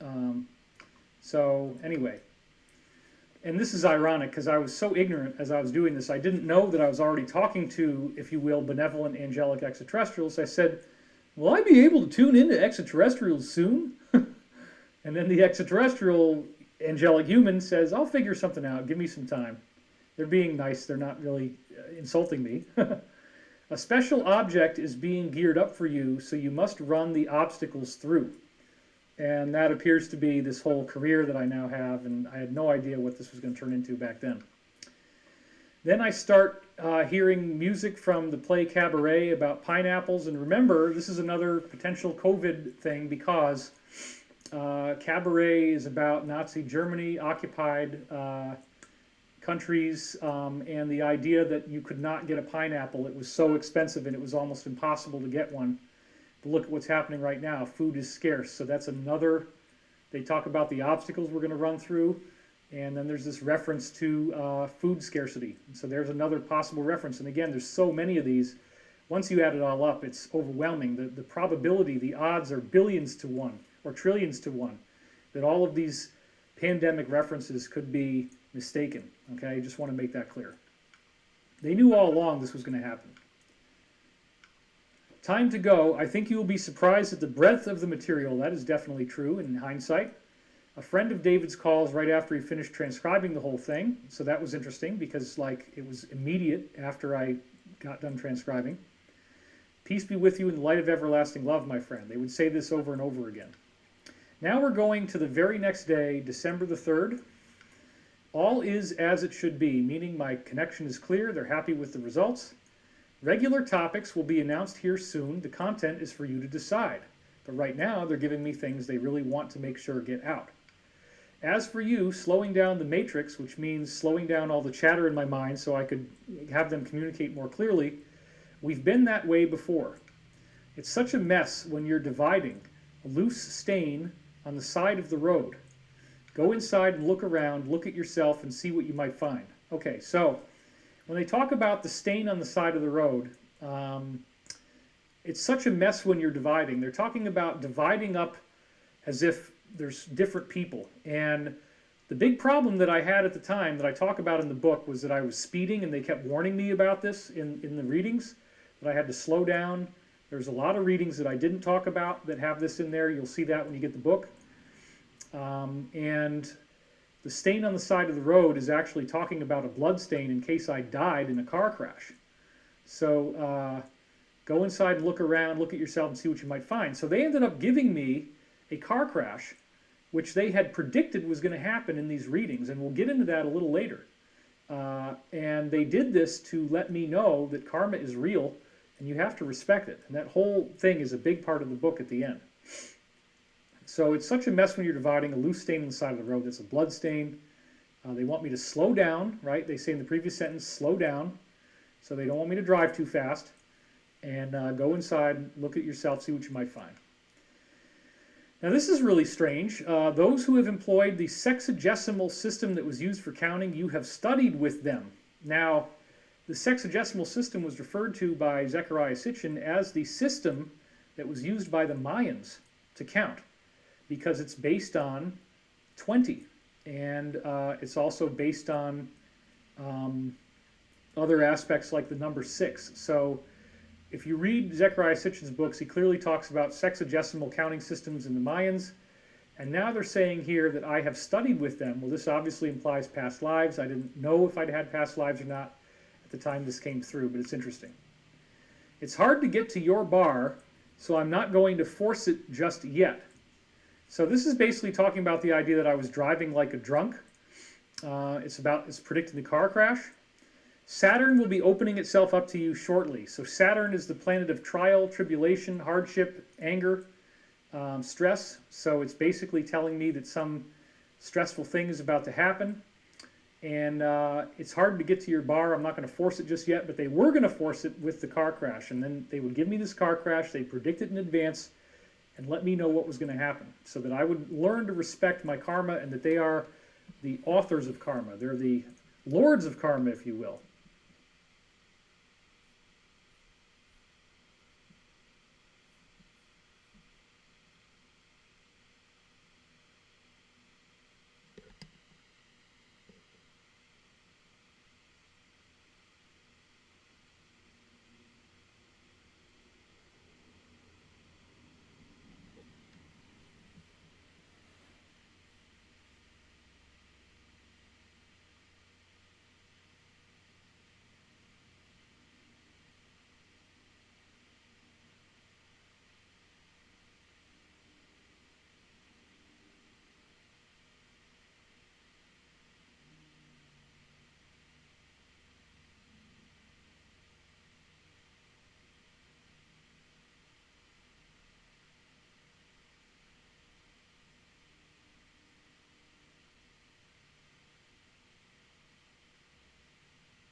evening and welcome, welcome everybody. Wow, what a turnout. This is amazing. I am Elena Kreef, professor in women's and gender studies. I want to welcome all of you, our special guests here for tonight's wonderful and unique and very special evening. I want to thank also those of you who drove in from the greater Boston area, Chelmsford, Jamaica Plain, students, colleagues, staff, my fellow Genki sisters and friends. So thank you all for coming. Before we get started too, let me just thank all of those on campus who've made this ambitious event tonight possible. Women's and Gender Studies and American Studies are the official co-hosts of this event, and also the Wilson Fund. Our many, many co-sponsors include the History and Religion departments and Environmental Studies and Peace and Justice Studies programs. Also, special shout out to Betty Tiro, without whom I don't know what I would do. She is my troubleshooter extraordinaire. Let me just say that back in June of this year, when I met with Orville to talk about a visit to Wellesley College, and the proposed title at the time was Prophecies, World Peace, and Global Healing, The Return of the White Buffalo. I had no idea in June, although I suspect maybe he had an idea, that very soon afterwards he would become very involved with what is now becoming the largest international movement in Cannonball, North Dakota. You may have heard of a peaceful protest that's being held right now against the Dakota oil pipeline. There have been up to 4,000 people at the peace camps there, and right now I've been told there are over 300 tribes who are represented. Orville says this is the largest gathering of Native people in something like 150 years. So talk about prophecy. We'll talk about this evening as well. I also want to give a very special welcome before we get started to Paula Horn, Orville's wife, who traveled out here as well with him. And I'll invite Paula also during our Q&A discussion afterwards. If she wants to participate or anyone has any questions, we can also include you in our conversation. So anyway, I'm so thrilled and honored that Chief Orville Looking Horse has finally been able to come visit us at Wellesley College. For those of you who may not know a lot about Orville's background, let me give you just a brief summary. He comes from the Cheyenne River Reservation in South Dakota. He is the 19th keeper of the sacred white buffalo calf pipe and bundle, and also the spiritual leader of the Lakota Nation, which includes the Lakota, the Dakota, and the Nakota people. His prayers have opened numerous sessions of the United Nations, presidential inaugurations, and his many awards include the Juliet Hollister Award from the Temple of Understanding, a non-governmental organization with consultation status with the UN, Economic and Social Council. He is the founder of World Peace and Prayer Day, and he has long been a global spokesperson for the environment. In addition, Orville has also been the spiritual advisor and is one of the original founding writers of the annual Chief Bigfoot Memorial Ride that covers some 300 miles on horseback in weather that you cannot even imagine. One infamous year it was 80 degrees below zero with wind chill. Whether it's blizzarding or iced out, the men, women, and children undertake that 300-mile ride that starts in Standing Rock Reservation, tracing the trail of Chief Bigfoot and his band, where they traveled fleeing for their lives until they reached that infamous place on the map, Wounded Knee on the Pine Ridge Reservation in South Dakota. And if you know your history, you know about the massacre on December 29, 1890, an event that Black Elk would later say broke the sacred hoop. 100 years later, Medicine Man had a vision that one of the ways to heal that sacred hoop would be to retrace the steps of Bigfoot and his band and arrive at Wounded Knee, where a healing ceremony took place. It's been said that it would take 7 generations for the broken hoop to heal. We'll hear tonight about what's going on in Cannonball, North Dakota, and we'll also learn about the white buffalo calf woman and what the arrival of the white buffaloes since the early 1990s means. So please join me in giving a very warm Wellesley welcome to Chief Orville Looking Horse.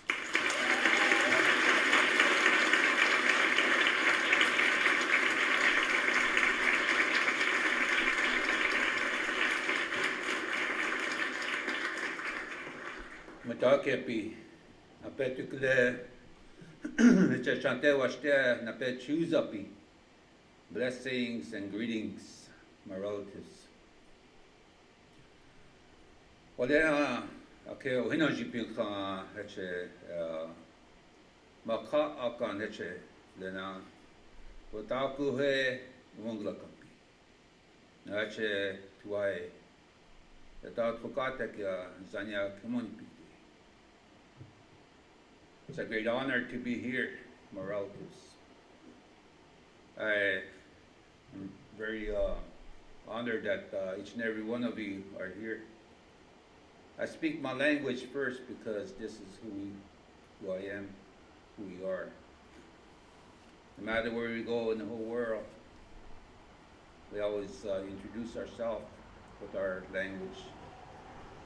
And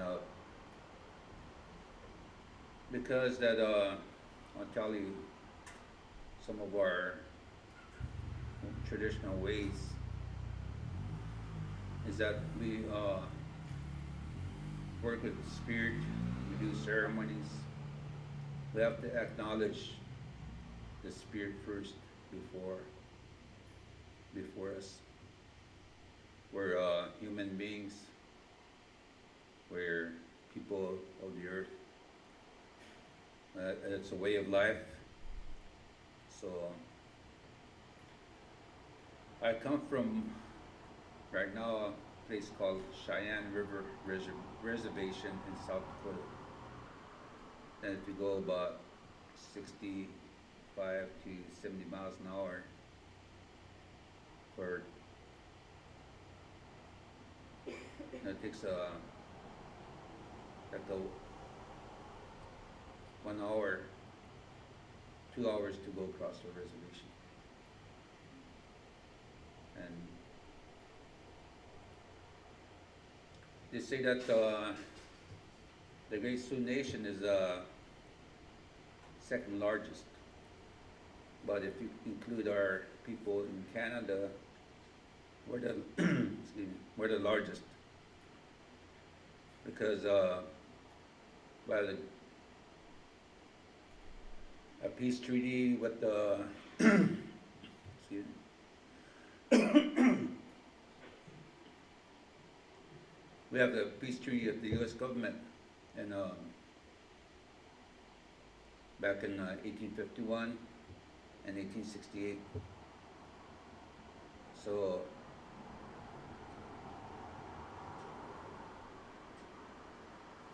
we never became U.S. citizens until 1924, and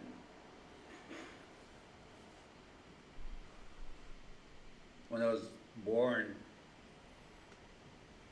my grandmother, she was a sacred bundle keeper, and my grandmother was she raised me and my older brother. In our traditional ways, that a child is being raised by the Tiwahe, the family, the community, because a child being raised, like a father and mother cannot correct that child. It's the responsibility of the uncles and aunties. So we were raised by our grandmothers, and like Paula was raised by her grandmother. So in our ways, we have that family unit where we don't, for me, I never seen a drunk person. But of course, when I was born, before that, no, our people could not drink alcohol until in the early 50s. There's a law that passed that an Indian person cannot drink whiskey on the reservation. But before that, when treaties were signed, they got him drunk and signed that treaty. So there was a lot of we really don't know all the things that has gone wrong during the treaty signing, but treaty is a treaty, and I was in the last stages of the boarding school, but I heard that this is a old women's college, and the bundle of the chanupa that I take care of was brought by a woman, and I was told that to respect the women. There's an equal respect between a man and a woman in our tradition. So a lot of our traditions, the culture, it's a balance that we always maintain through our ceremonial ways, that there's a man and a woman. So a lot of our teachings goes back to the way that teepee was set up, and 1966, my grandmother, she caught pneumonia and double pneumonia. She was in the hospital in our hometown. So the doctors, told the doctors, said, I want to go home. I want to go home to my place so I can get my own medicine, my traditional medicine. But the doctor said, no, you can't do that. And then that's all. Well, before she made that journey, the sacred journey into the spirit world, all the relatives in our way, they come and see us, they talk to us. So they were around her, and she told our Hawaii, the families, and said, my grandchild here will be the next sacred bundle keeper, called Chanupa Awanka, the keeper of the sacred pipe. And my grandmother, she told the family that if the people don't straighten up, then he shall be the last sacred white buffalo calf bundle keeper. So all my life, I've always thought about that, what that meant. We were living in log cabins, but beside our log cabin was a teepee. And they told me about why our children has to be born at teepee. Because long ago, the way our creation story started was Ea. Ea was a first spirit. It was a red stone. the keeper of the fire. And the second spirit was Maniwichwani, the water of life. When these two came together, brought a sacred energy. And that's where that sound came from. Then as time went on, we have our stories in Choyaki, the stories of long ago.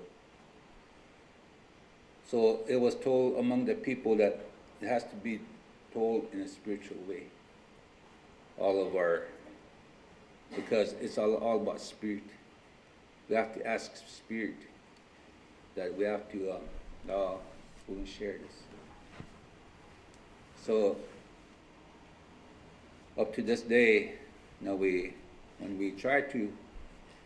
want to talk about the water, we have to ask the spirit water, is it okay? I pray that, I would say good things. That I pray about the earth. I'll tell you, the earth is a spirit that I want to share good things. So that's the way we were taught. So I became the next sacred bundle keeper 19 generations ago. This bundle was brought by a spirit woman. Every bundle keeper lived to be over 100 years because our prayer with that food, our medicine, the first water, the Maniwichwani. And the way that we're told is that we came from the Wichakpi Oyate, the star nation, the star knowledge. Every star up there has its teaching. It's a vortex to the Great Spirit, this teepee. And a child being born in that teepee. So there's a place in the center was this child to be born. The mother and the father has to be there. When a child is born, the mother giving birth, they choose a midwife with a good mind. Because we have to always honor that spirit. Always remind ourselves that the sacred knowledge has to be kept high, that high. The honor is in our tradition is a wiaka.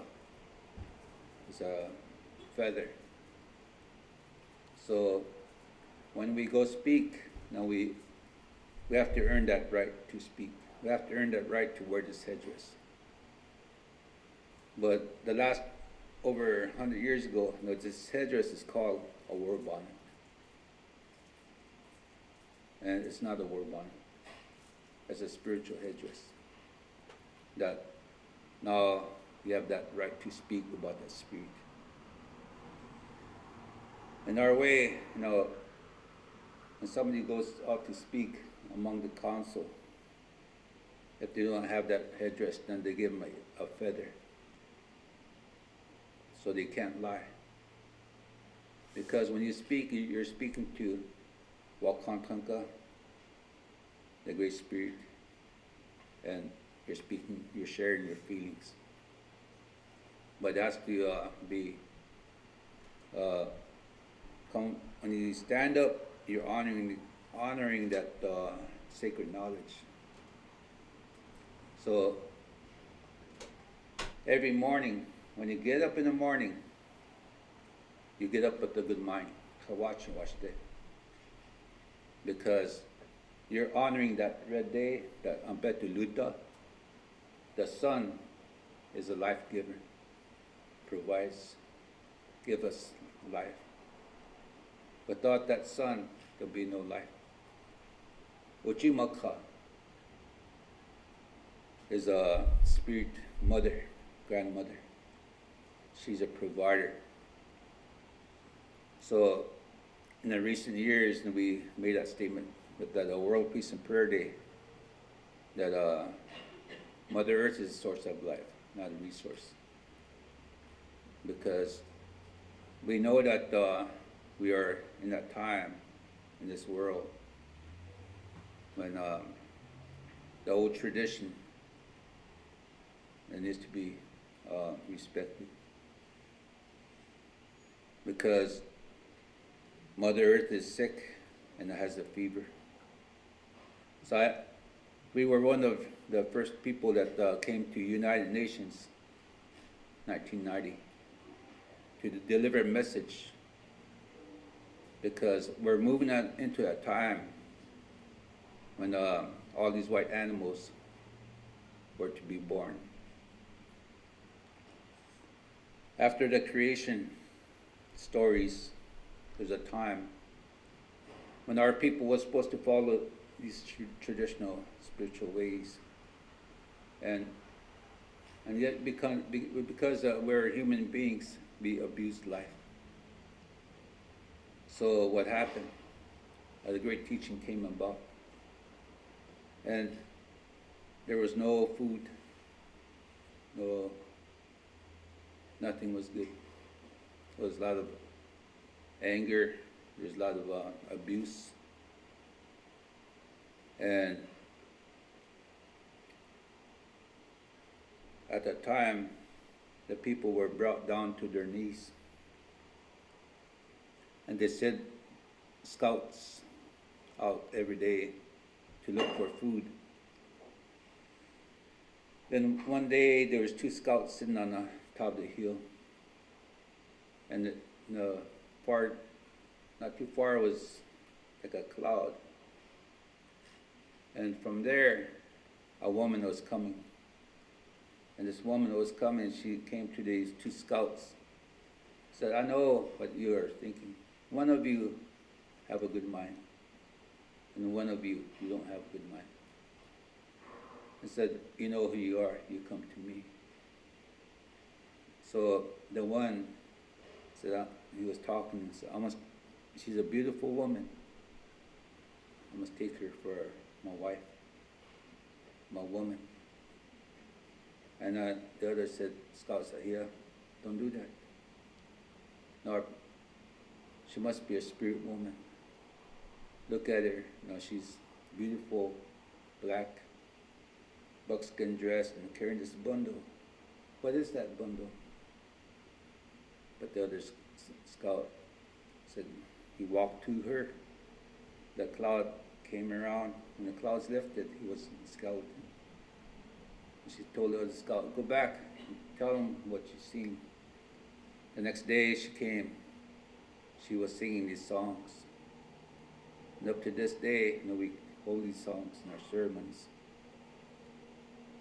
She brought this bundle and opened that bundle as a red stone and a stem. She put it together, and this is how you can pray. You're going to honor the grandfathers to the west, to the north, the east, and the south, and the Great Spirit and Mother Earth. You're going to pray with this chanupa. There's 7 ceremonies that came with the sacred bundle. And only the good shall see the pipe. The bad should not even see it or touch it. In time, you would know about the cycle of life. In time, you would understand that you're part of everything that is. And she told the people, with this chanupa, you would walk upon the earth in a sacred manner, in peace and harmony. Now, live in a good way. So from that time, we're known as the Ptewiyati, the Buffalo people, because she said she came from the Buffalo people. Then she walked up the hill, she stopped and rolled over and stood up. It was a young black buffalo. And she stopped, walked up the hill and stopped and rolled over, and it was a red one. So the first one was a black, second one's a red one. Then walked up the hill, stopped and rolled over and stood up as a yellow. And then The fourth time she stopped and rolled over and stood up as a white one. Went over the hill as a white buffalo calf. And she told the people that someday I shall return and stand upon the earth as a white buffalo calf. When that happens, again, people will say, get up in the morning and say nothing is good. There's going to be so much anger. All the bad things that doesn't belong in that ceremony will come about. Very abusive. Brothers and sisters will be fighting. There's going to be earth changes and climate changes because the spirit is being abused. You're going to see volcanoes. You're going to see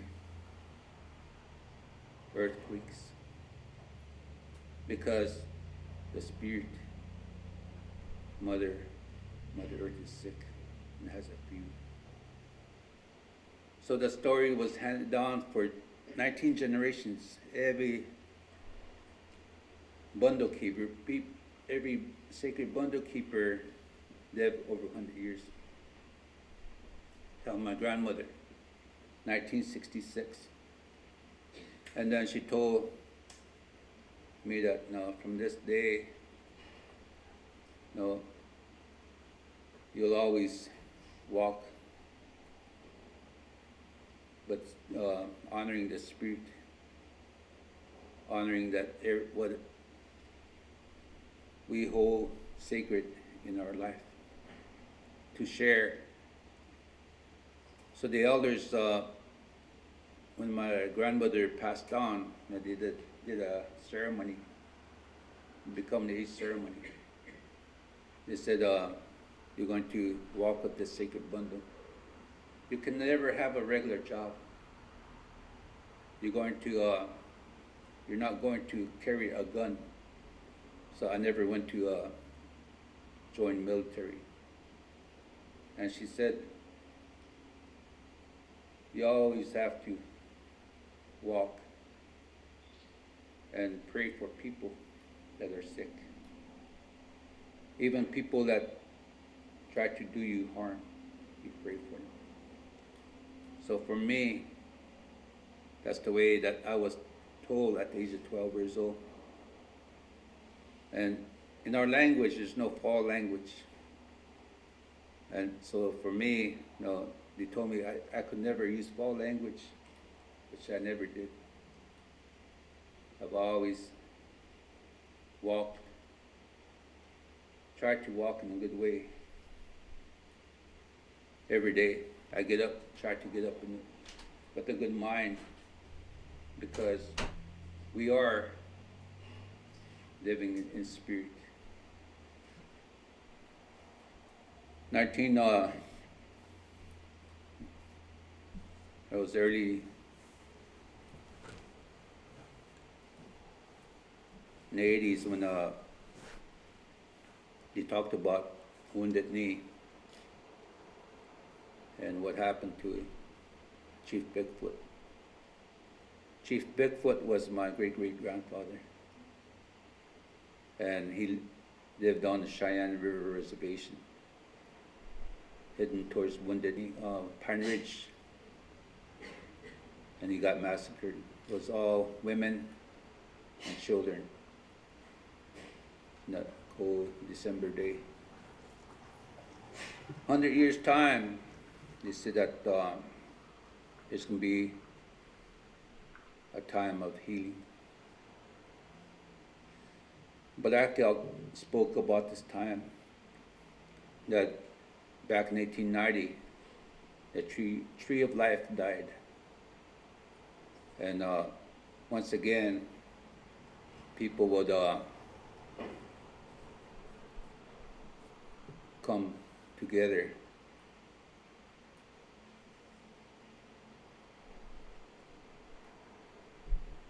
Crazy Horse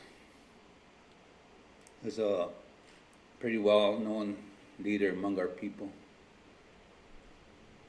And Crazy Horse, he talked about, I don't want to sign that treaty because The elders talked about that paper. It's all about money. And we're not, our way of life is, it's all about spirit. We're taking care of our ceremonies, our sacred sites, and the land, the water. It's a way of life. So Crazy Horse spoke about this. And one of his last dreams was that he never cried. But one of his last dreams is that what he saw in the future, it brought tears in his eyes. Said it was not good. And he talked about through bad times and the worst times. But someday, all nations would stand under the tree of life. Going back to my grandmother, she told me about the home birth. In that teepee, a child is born. The father takes that afterbirth and lays that afterbirth on the ground. On that afterbirth is a tree. Looks like a tree. Mother Earth, Muchimaka. We come from a place called Shasapa, the Black Hills of South Dakota, the heart of Mother Earth, where we do ceremonies, the 4 seasons, to maintain this balance of life upon Mother Earth. We do the welcoming thunder ceremony in March 21st every year. And then we have the ceremony on June 21st to give thanks, to pray about Ochimaka, about Mother Earth, given life. And in our ceremony, it says that the Black Hills shapes like a heart. But today, from that satellite view, if we fast forward the 4 seasons, it's a heart that is pumping. Shapes like a heart. Shapes, you put a red fluorescent light on it. The mountains, the rivers, looks like an open heart. When you fast forward the 4 seasons, it's a heart that's pumping. The 4 seasons. And we talked about the tree of life. If you look at the map, if you look at we call America, we call it North America. In our tradition, it's Turtle Island. And from the river, New Orleans, that's the base. It goes back to the big river, the big ocean. But if you look at towards the north, from that New Orleans, you go up, looks like a tree that's laying there. All the rivers, the creeks, everything's all connected like that. And way on top, that one of the main streams that comes down, it's called Missouri River. And that's where we are with Standing Rock today. And they're trying to lay this pipeline down. And it's going to affect all the water. So my grandmother and the elders talked about home birth. We are born into we come from the Star Nation. And we were born here. We were born into the water of life. The Maniwichoni, The Maniwachoni goes way back to the first creation. The first medicine was Maniwachoni, the water of life. It's very important to our life today because our body has the same amount of water as the earth mother. And when we were told about these prophecies, but someday these white animals will be born all over the world, that we're supposed to be the voice for all these white animals. And they talked about, one of the elders talked about the black snake. The black snake was, the first one was the roads, the tar. The second was very dangerous. It's that black snake coming down from the north. And then the white snake is, is the white chemtrails. So there's a lot of things coming about together in our prophecies. So since 1994, almost every year, a white buffalo calf was born, a white animal was born all over the world. And that's the message that we carry since 1996. We traveled back to a place called Devil's Tower. To us, it's called Mount Hotipila. It's a very sacred place. It's like a church. It's a place of worship. And we want to change that name back to Mount Hotipila. But there's so much that is upon us today in this global world. So 1996, this statement is, we are at the crossroads. Either be faced with a lot of chaos, disasters, different types of viruses, sicknesses, tears from our relatives' eyes, or we can unite spiritually in this global community. All nations, all faiths, one prayer. Thank you.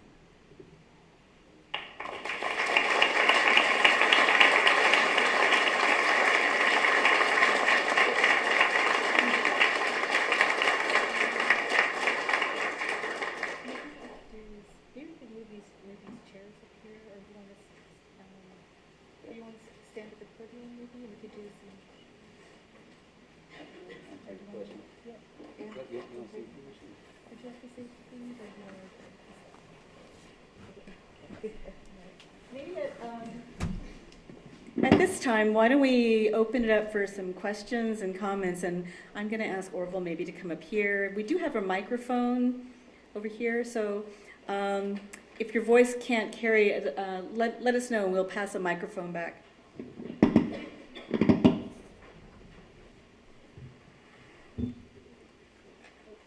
You're much taller than me. Yeah.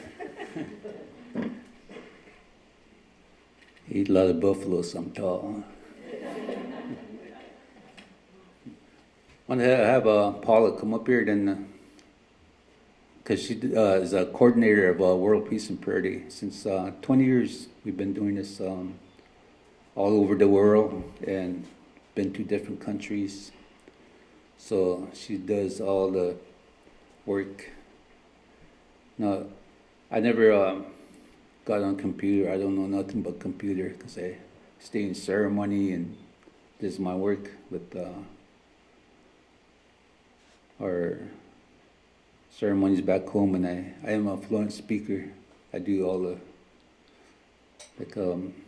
all the things that has to do with spirituality. I've been involved right now Standing Rock, but Paula's more into computer.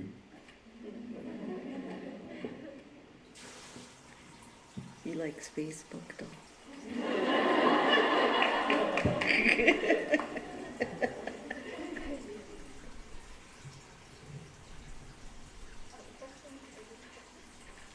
Hi, I have a question about what's going on right now at the front lines of the protest. Would it be possible for you guys to give us an update of what has been going on and what your plans are for the future? Well, I think that the most important thing that everybody needs to understand is that it was the young people that stood up and they made that journey. There was a spiritual camp, and prior to Cannonball was the Keystone Pipeline, and so there was a lot of effort and preparation, and they had training, peaceful resistance, and so they kept preparing and kept preparing, and all of a sudden Obama, of course, stopped everything. And but personally, I just I had a hard time with that because, and I don't know how everybody's feelings is about that, but when I was following, and a lot of the women were the ones that stood up and organized, and of course they're personal friends of mine. What I felt was when he stopped Keystone, my immediate question is, well, it doesn't make sense because he's still pushing TPP, and it doesn't make sense. It doesn't. I don't care what anybody says. It's worse than the pipeline, and it takes away all our rights. It's eminent domain with the other American land, but with our reservations, it'll take away everything. And I think that that's something that I personally always bring up, but it's so big and it's so fine print. And I don't know, has anybody ever completed everything of understanding what TPP is about in here? It's so complicated, but yet that's that fine print. And it's, bottom line is, it's so much. It's like a contract, and there's all this fine print that people can go to. In other words, it takes away all your rights, and it's not just taking away rights of our own people, but it's taking away Mother Earth's rights to live, and we're looking out for the animal nations. And so when that happened, and I kept asking, and of course this next Dakota Access Pipeline, with the Bakken Pipeline, that's going to go all the way down through these territories. I think Bismarck, North Dakota, they were deciding whether or not to put it north of Bismarck, and the city didn't want it, but then they were okay that it went south. And so everybody thinks this is just a Standing Rock's issue or the reservations issue, and I don't know if because we're the ones that are standing up, that they don't realize it's everyone's issue. Water travels, it goes down the Missouri River into the Mississippi and goes into the Gulf of Mexico. We were just down in the Gulf of Mexico, I believe in May, and they were bidding out the floor of the Gulf of Mexico, and I think there was 80,000 acres, and so we stood into the Civic Center. We actually went down there for a water ceremony, and we kind of got pulled. We didn't even know, it's not even in the media. And then when we realized what was going on, it was so hush, and there's a city of tourism and eating all this shrimp and this food that's contaminated.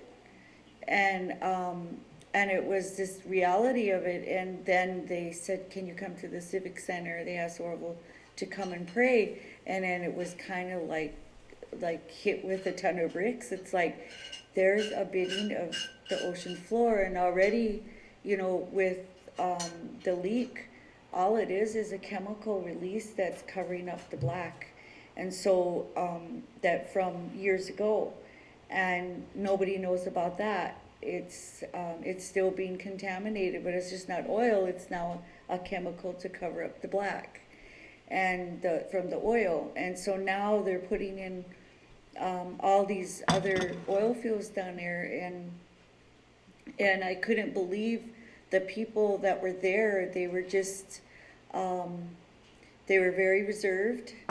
It was tunnel vision, and they had, they're ready to with the auctioneer, and And we were there right between them saying, you know, we don't want you to do this, you know, you stop this auctioning off, and we were successful. They only auctioned off 7,000 acres. But they turned around and they put it on computer, and now what I don't understand is that Obama just opened up bidding again. So all of these, I don't know who's running this country. I don't know who's running this world. But to me, it's a matter of conscious behavior that you young people are inheriting, and I think that it was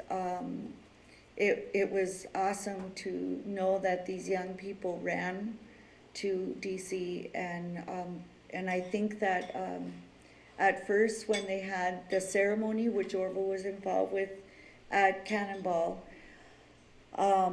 it was the elders coming together, but you know, us older people, we have our baggage.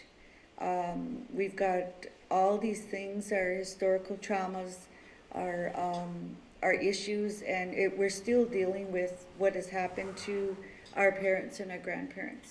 And that stuff is something that is for us personally. And I know out in the American, you know, mainstream, you know, everybody has issues, okay? But what we're taught is only at face value. It's what affects us now. And so with our spiritual ways, of course, with Orville, with the revival of our traditional ways and giving the freedom of religion in 1978, it was bringing about those teachings that we think 7 generations to come. And so I actually am personally a product of, you know, being a born again Indian, so to speak, in the 70s and graduating from the first native controlled true history of our people instead of what's taught in history books. So if any of you ever were taught from history books, it's all a lie. And so now, of course, we're in these halls of educational facilities, institutions where we're telling the truth. And it's not for anybody to, I guess, feel guilty about. It's to bring a consciousness, to bring about an awareness that, you know, it's a disease of the mind, even with our own people, that we contracted that disease of the mind. And so as we go on with what's going on with these young people, I think when they reached there and all their prayers, they went on a wing and a prayer and we reached Washington, that they had to be heard by Creator. And so I think and what happened that day when the call went out was they found bones, and it was actually of animal bones.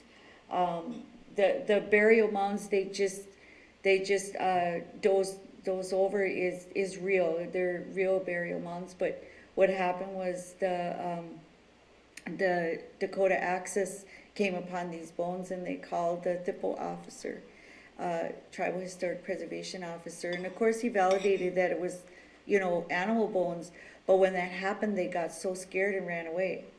And when that happened, the tribal chairman was arrested. He didn't know yet it was animal bones, but it triggered this something in the crowd, and he testifies that he doesn't even know why, because he's the tribal chairman, you know, the tribal president, and he just stepped forward and he got arrested. And I don't think they knew who they were arresting, actually. So when that happened, the word just was like, it spread all over. And then now we have over 300 flags, and it isn't 4,000, it's 7,000 people that came together. And now it's dwindling down, but every day people are coming in from all over. And the last day we were there, which was last week, the Sami people came. There were 3 women, and they brought their flag that crosses 3 countries, and they explained and their culture, you know. And I always tell our people, these people live off the land, you know. I dress like this, but I dress like you too.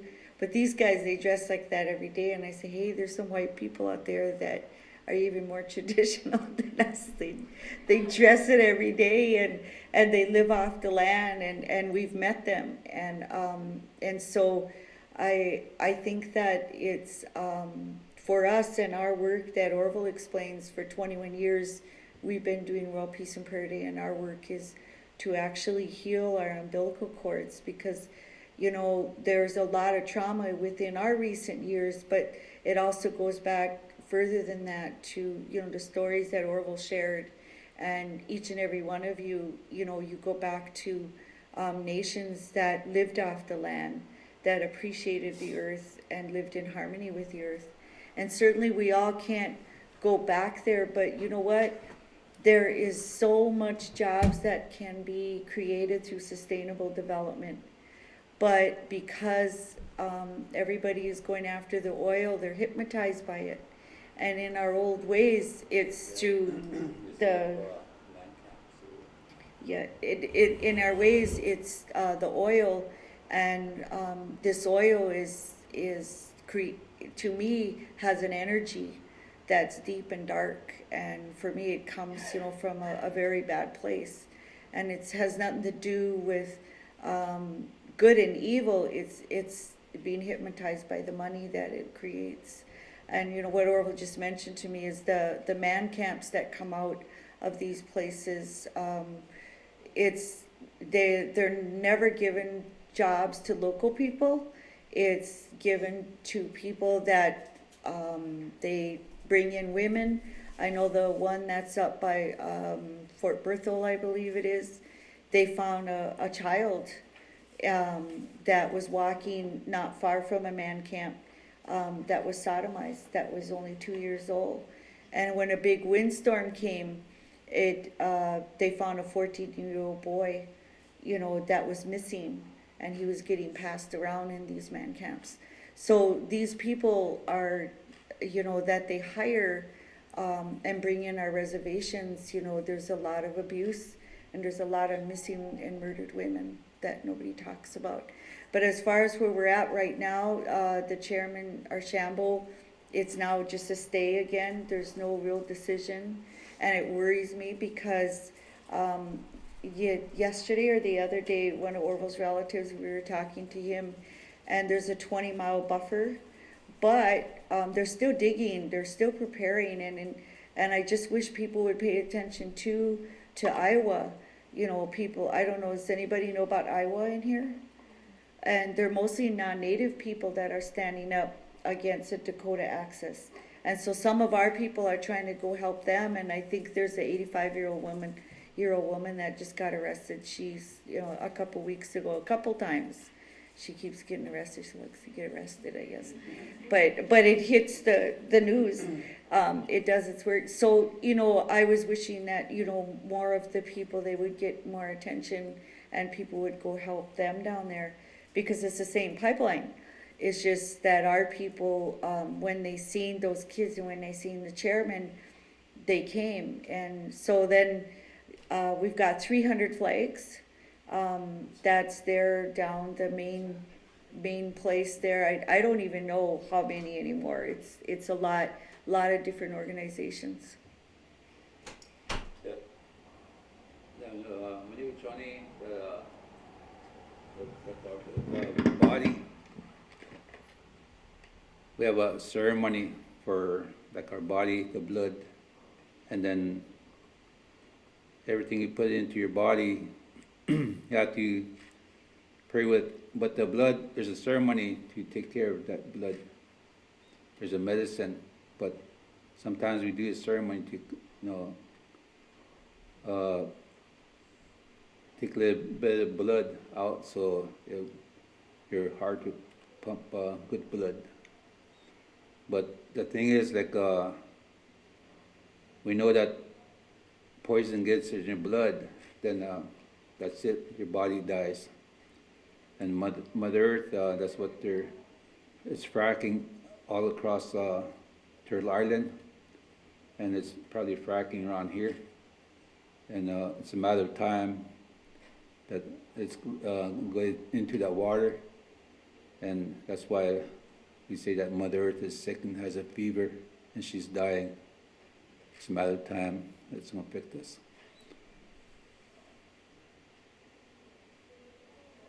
Other questions? Heather? In certain parts of the world, there are countries who have created laws to protect Mother Earth, like Bolivia, Costa Rica, Ecuador. And I was wondering about the different reservations around the world, if that's something that's practiced, or if it can be begun to be practiced, so we unite under that umbrella of the law to protect her, to take only to use all that you take, be grateful for what she gives you, and leave her rather than how we find it. Does anyone know about that law, protecting Mother Earth as a person? Well, I think that's just a natural responsibility, a human responsibility. I know that when you're in poverty, for us, what I see with our people is there's some hysterical trauma that has happened. And we're still coming out of that. And it's those of us that have walked this traditional way. And I mean, Orville had to go, his family had to go underground, you know, because our medicine people and spiritual leaders were beheaded. They were put in institutions, and we were told when Orville mentioned Devil's Tower, it was like, for instance, the colonel, Custer just happened, and he was mad, and it was an awareness that it was called, you know, Bear's Lodge by many people. But when he got angry and they said, well, it was a place of worship for these Indians, these Redskins, whatever they called us, and then he called it Devil's Tower. And this beautiful place to be called, you know, an evil, after an evil person, I don't get it, you know. But that's how I think the brainwashing begins, and it worked really well. For me, I can only talk about me, but you know, my mother was taken away when she was 5 years old. I was raised by my grandmother by the time, you know, I came, you know, into this world. But can you imagine any of you to have children, to have your child taken away at 5 years old? So these mothers, these parents, you know, went crazy. And these kids, when they came back, if they made it back, they were totally brainwashed. So we're still coming out of that. We're still that whole historical trauma. But I have to give our people credit because statistically we're the fastest alcohol and drug-free recuperating people in the whole world because of our ways. Yes. What role do your police play on the reservation? I have a friend who's Cheyenne River Sioux, and I know that he has issues on his reservation with police behaving inappropriately. Is that something that you all have experienced? He's what? Cheyenne River Sioux in South Dakota. Is he a policeman or not? He lives on the reservation, but has had issues with police on the res. I think every place that has policemen has issues. You know, I mean, it doesn't matter. I mean, again, that's historical trauma. And I think anybody that gets power, I mean, you ever get in a workplace where you get a boss that's like from hell? I mean, you know, because it goes to their heads. And then you got really level-headed people that have their place in whatever workplace there is, that realizes that the only way you can get along is to be, you know, to emit that good energy. But and then the other side of it for them, for the policemen, I think that they're afraid for their lives. They go into places that where they don't know they're going to walk out of, and I think that's everywhere. And the other thing is I didn't realize until my friend got a job with Devil's Tower, you know, Bear Lodge, that the veterans get first priority. And I have a lot of family members that are veterans. And, my father's a veteran, but they have problems. They really do. And so when they get first priority, and they get first priority to be a policeman. And today, I just think, I've watched a couple things that happen, and they say they don't even know why they did what they did, because they're trained. And there's got to be a deprogramming, and that's why with our people we have the Red Feather Society, where we bring him back and we take him through a ceremony, because when you're in combat and you take lives, that spirit stays with you, and it's always around you. And so we have a ceremony that helps them to get rid of those, and they kind of meet each other in that spiritual plane and let them go. So no, they're not angry. So if something, they have a PTSD moment when they arrest somebody, and they're not killing people. So I think just there's both sides to the story, and I can't really answer that plainly. But yeah, some policemen can be real nice, and some policemen can be real mean. Any other questions? Yes. There are non-native people in Iowa who are protesting the turnout, Oh, yes. and that like people from the citizen who are going on to help. What kind of Yeah, my support- niece did. Yeah. What kind of support do you give? Do you like spiritual guidance, or do you like what kind of how do you intervene the non-native communities that are protesting? Well, they're with us too up at Standing Rock. There's a lot of non-natives that have come in, actors, actresses, all colors, all countries, have come. I just feel bad for them down in Iowa, and I think they're about complete down there. They've laid the pipeline. So for me, it's like, how can you spend so much money? And see, you got to understand that the political people that are in those positions in North Dakota, the governor, the sheriff, the senators, the congressmen, they all have stock. It's like we're going up against the mountain. And so I don't know how this is going to turn out. And all we can do is pray, and that's why they have him come in, and the elders, and they're like, if you have thousands of people together, there's some of the society ill wills come in, and so we've had to deal with like another city, and organizing, and historical drama that I just mentioned. But overall, I have to give our people credit that they're determined, because if this gets laid down, and I want to tell you something about this place too. A few days ago, I have a friend that I go and spend time with, and a few times up in James Smith. Is that James Smith Reserve? Is that in Saskatchewan?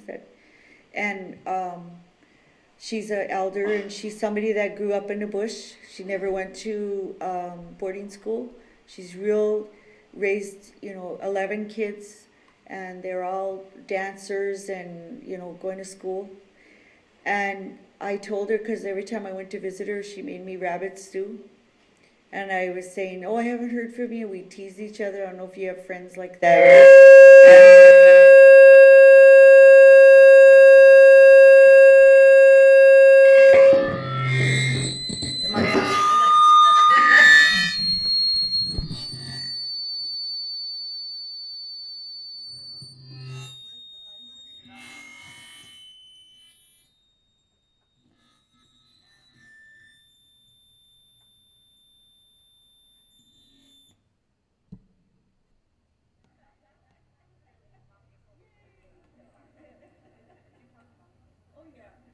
Can everyone hear me?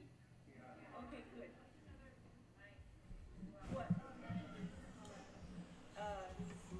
What happened? Or is that safe? No. I'll just check. But what happened was I told her, you're gonna make some rabbit stew, because we tease each other. I don't know if you have friends like that where you're so close, you tease each other, and so I did that, and to her. Can you hear me? Okay. I did that to her, and she goes, "Oh, didn't you hear?" And I go, "No," because where she lives, it's so beautiful.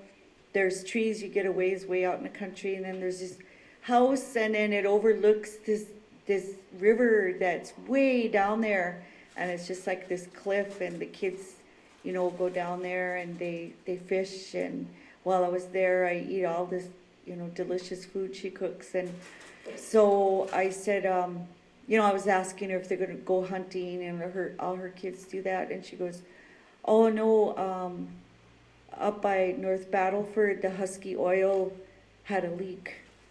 And I said, "Really? When?" And she said, "In July." And she said, "Now this whole river is contaminated, and the white people, they're down by the right down the corner here, and they have their boats going day and night, day and night, day and night, but in all honesty, they're not going to clean it up." And she said the fish, they're gray inside, and they're finding dead jumpers, which are deer, and moose and elk, and game all over.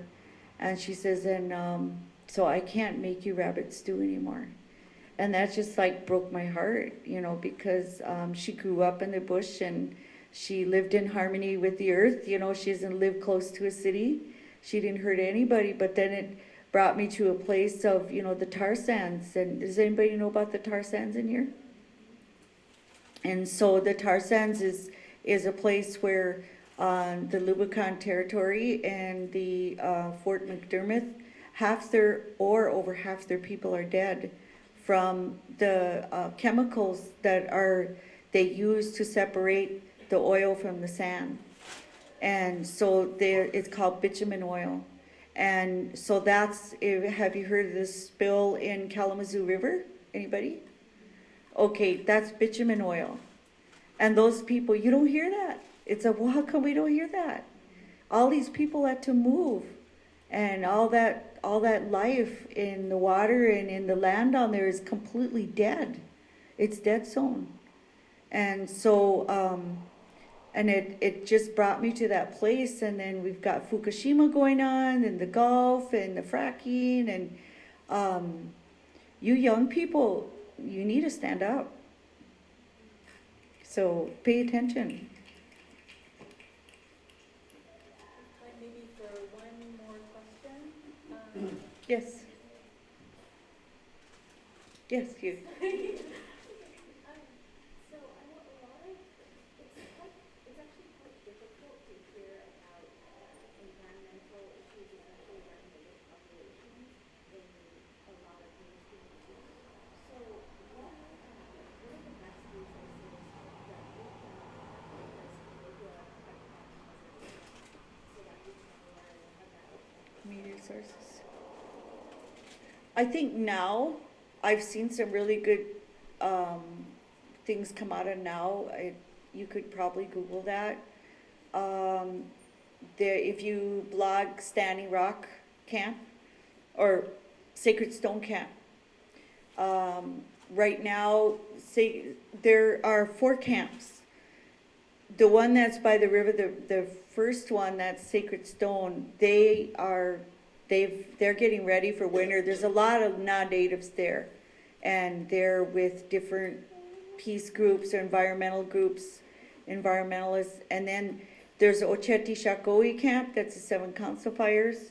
And then there's the Red Warrior camp, and they're from Oglala mostly, and they're real warriors, I guess. And then there's a Rosebud camp, which is from a reservation. And so right now there's so much legal stuff going on, and I think that's the war that the Dakota Access Pipeline is going to wage war on with the tribal government there, and that's with standingrock.org. And there's a lot of true information coming out of that one. So if you could go to that, pay attention to that mostly, because that's from the chairman, and that's where you'll find out recent news what's going on. As far as media, gosh, what was his name? Lawrence? That's what you should have showed, that Lawrence one, by the way. It was she was trying to ask me, what should we show? And we were like, Democracy Now? Is that Lawrence? Yeah, okay. So he did a really good presentation. You've got to look, but you know that I think, and then I seen some that CNN did, but it's slanted. It's like, but it's going to create a lot of jobs, and you know, and the benefits is only 1,400 people, but when the pipeline breaks, which they all do eventually in our children's lifetime, maybe not ours, but in our children's lifetime, when it does, it's there's no money that can ever repair. As you know, the story I just told you, the Husky Oil is told that they need to clean that up, and how can they?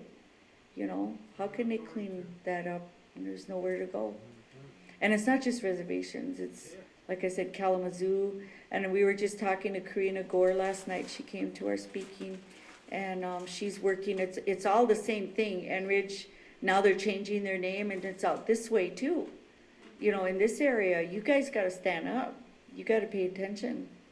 You know, that they're all over. And yeah, we have a car too, and we flew here.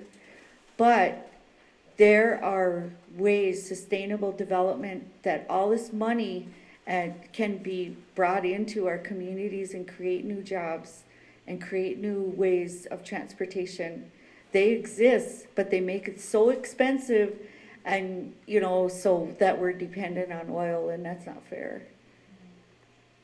I think we're out of time, so I would like to thank our guests, Orville and Paula, for coming, and thank all of you for coming out this evening.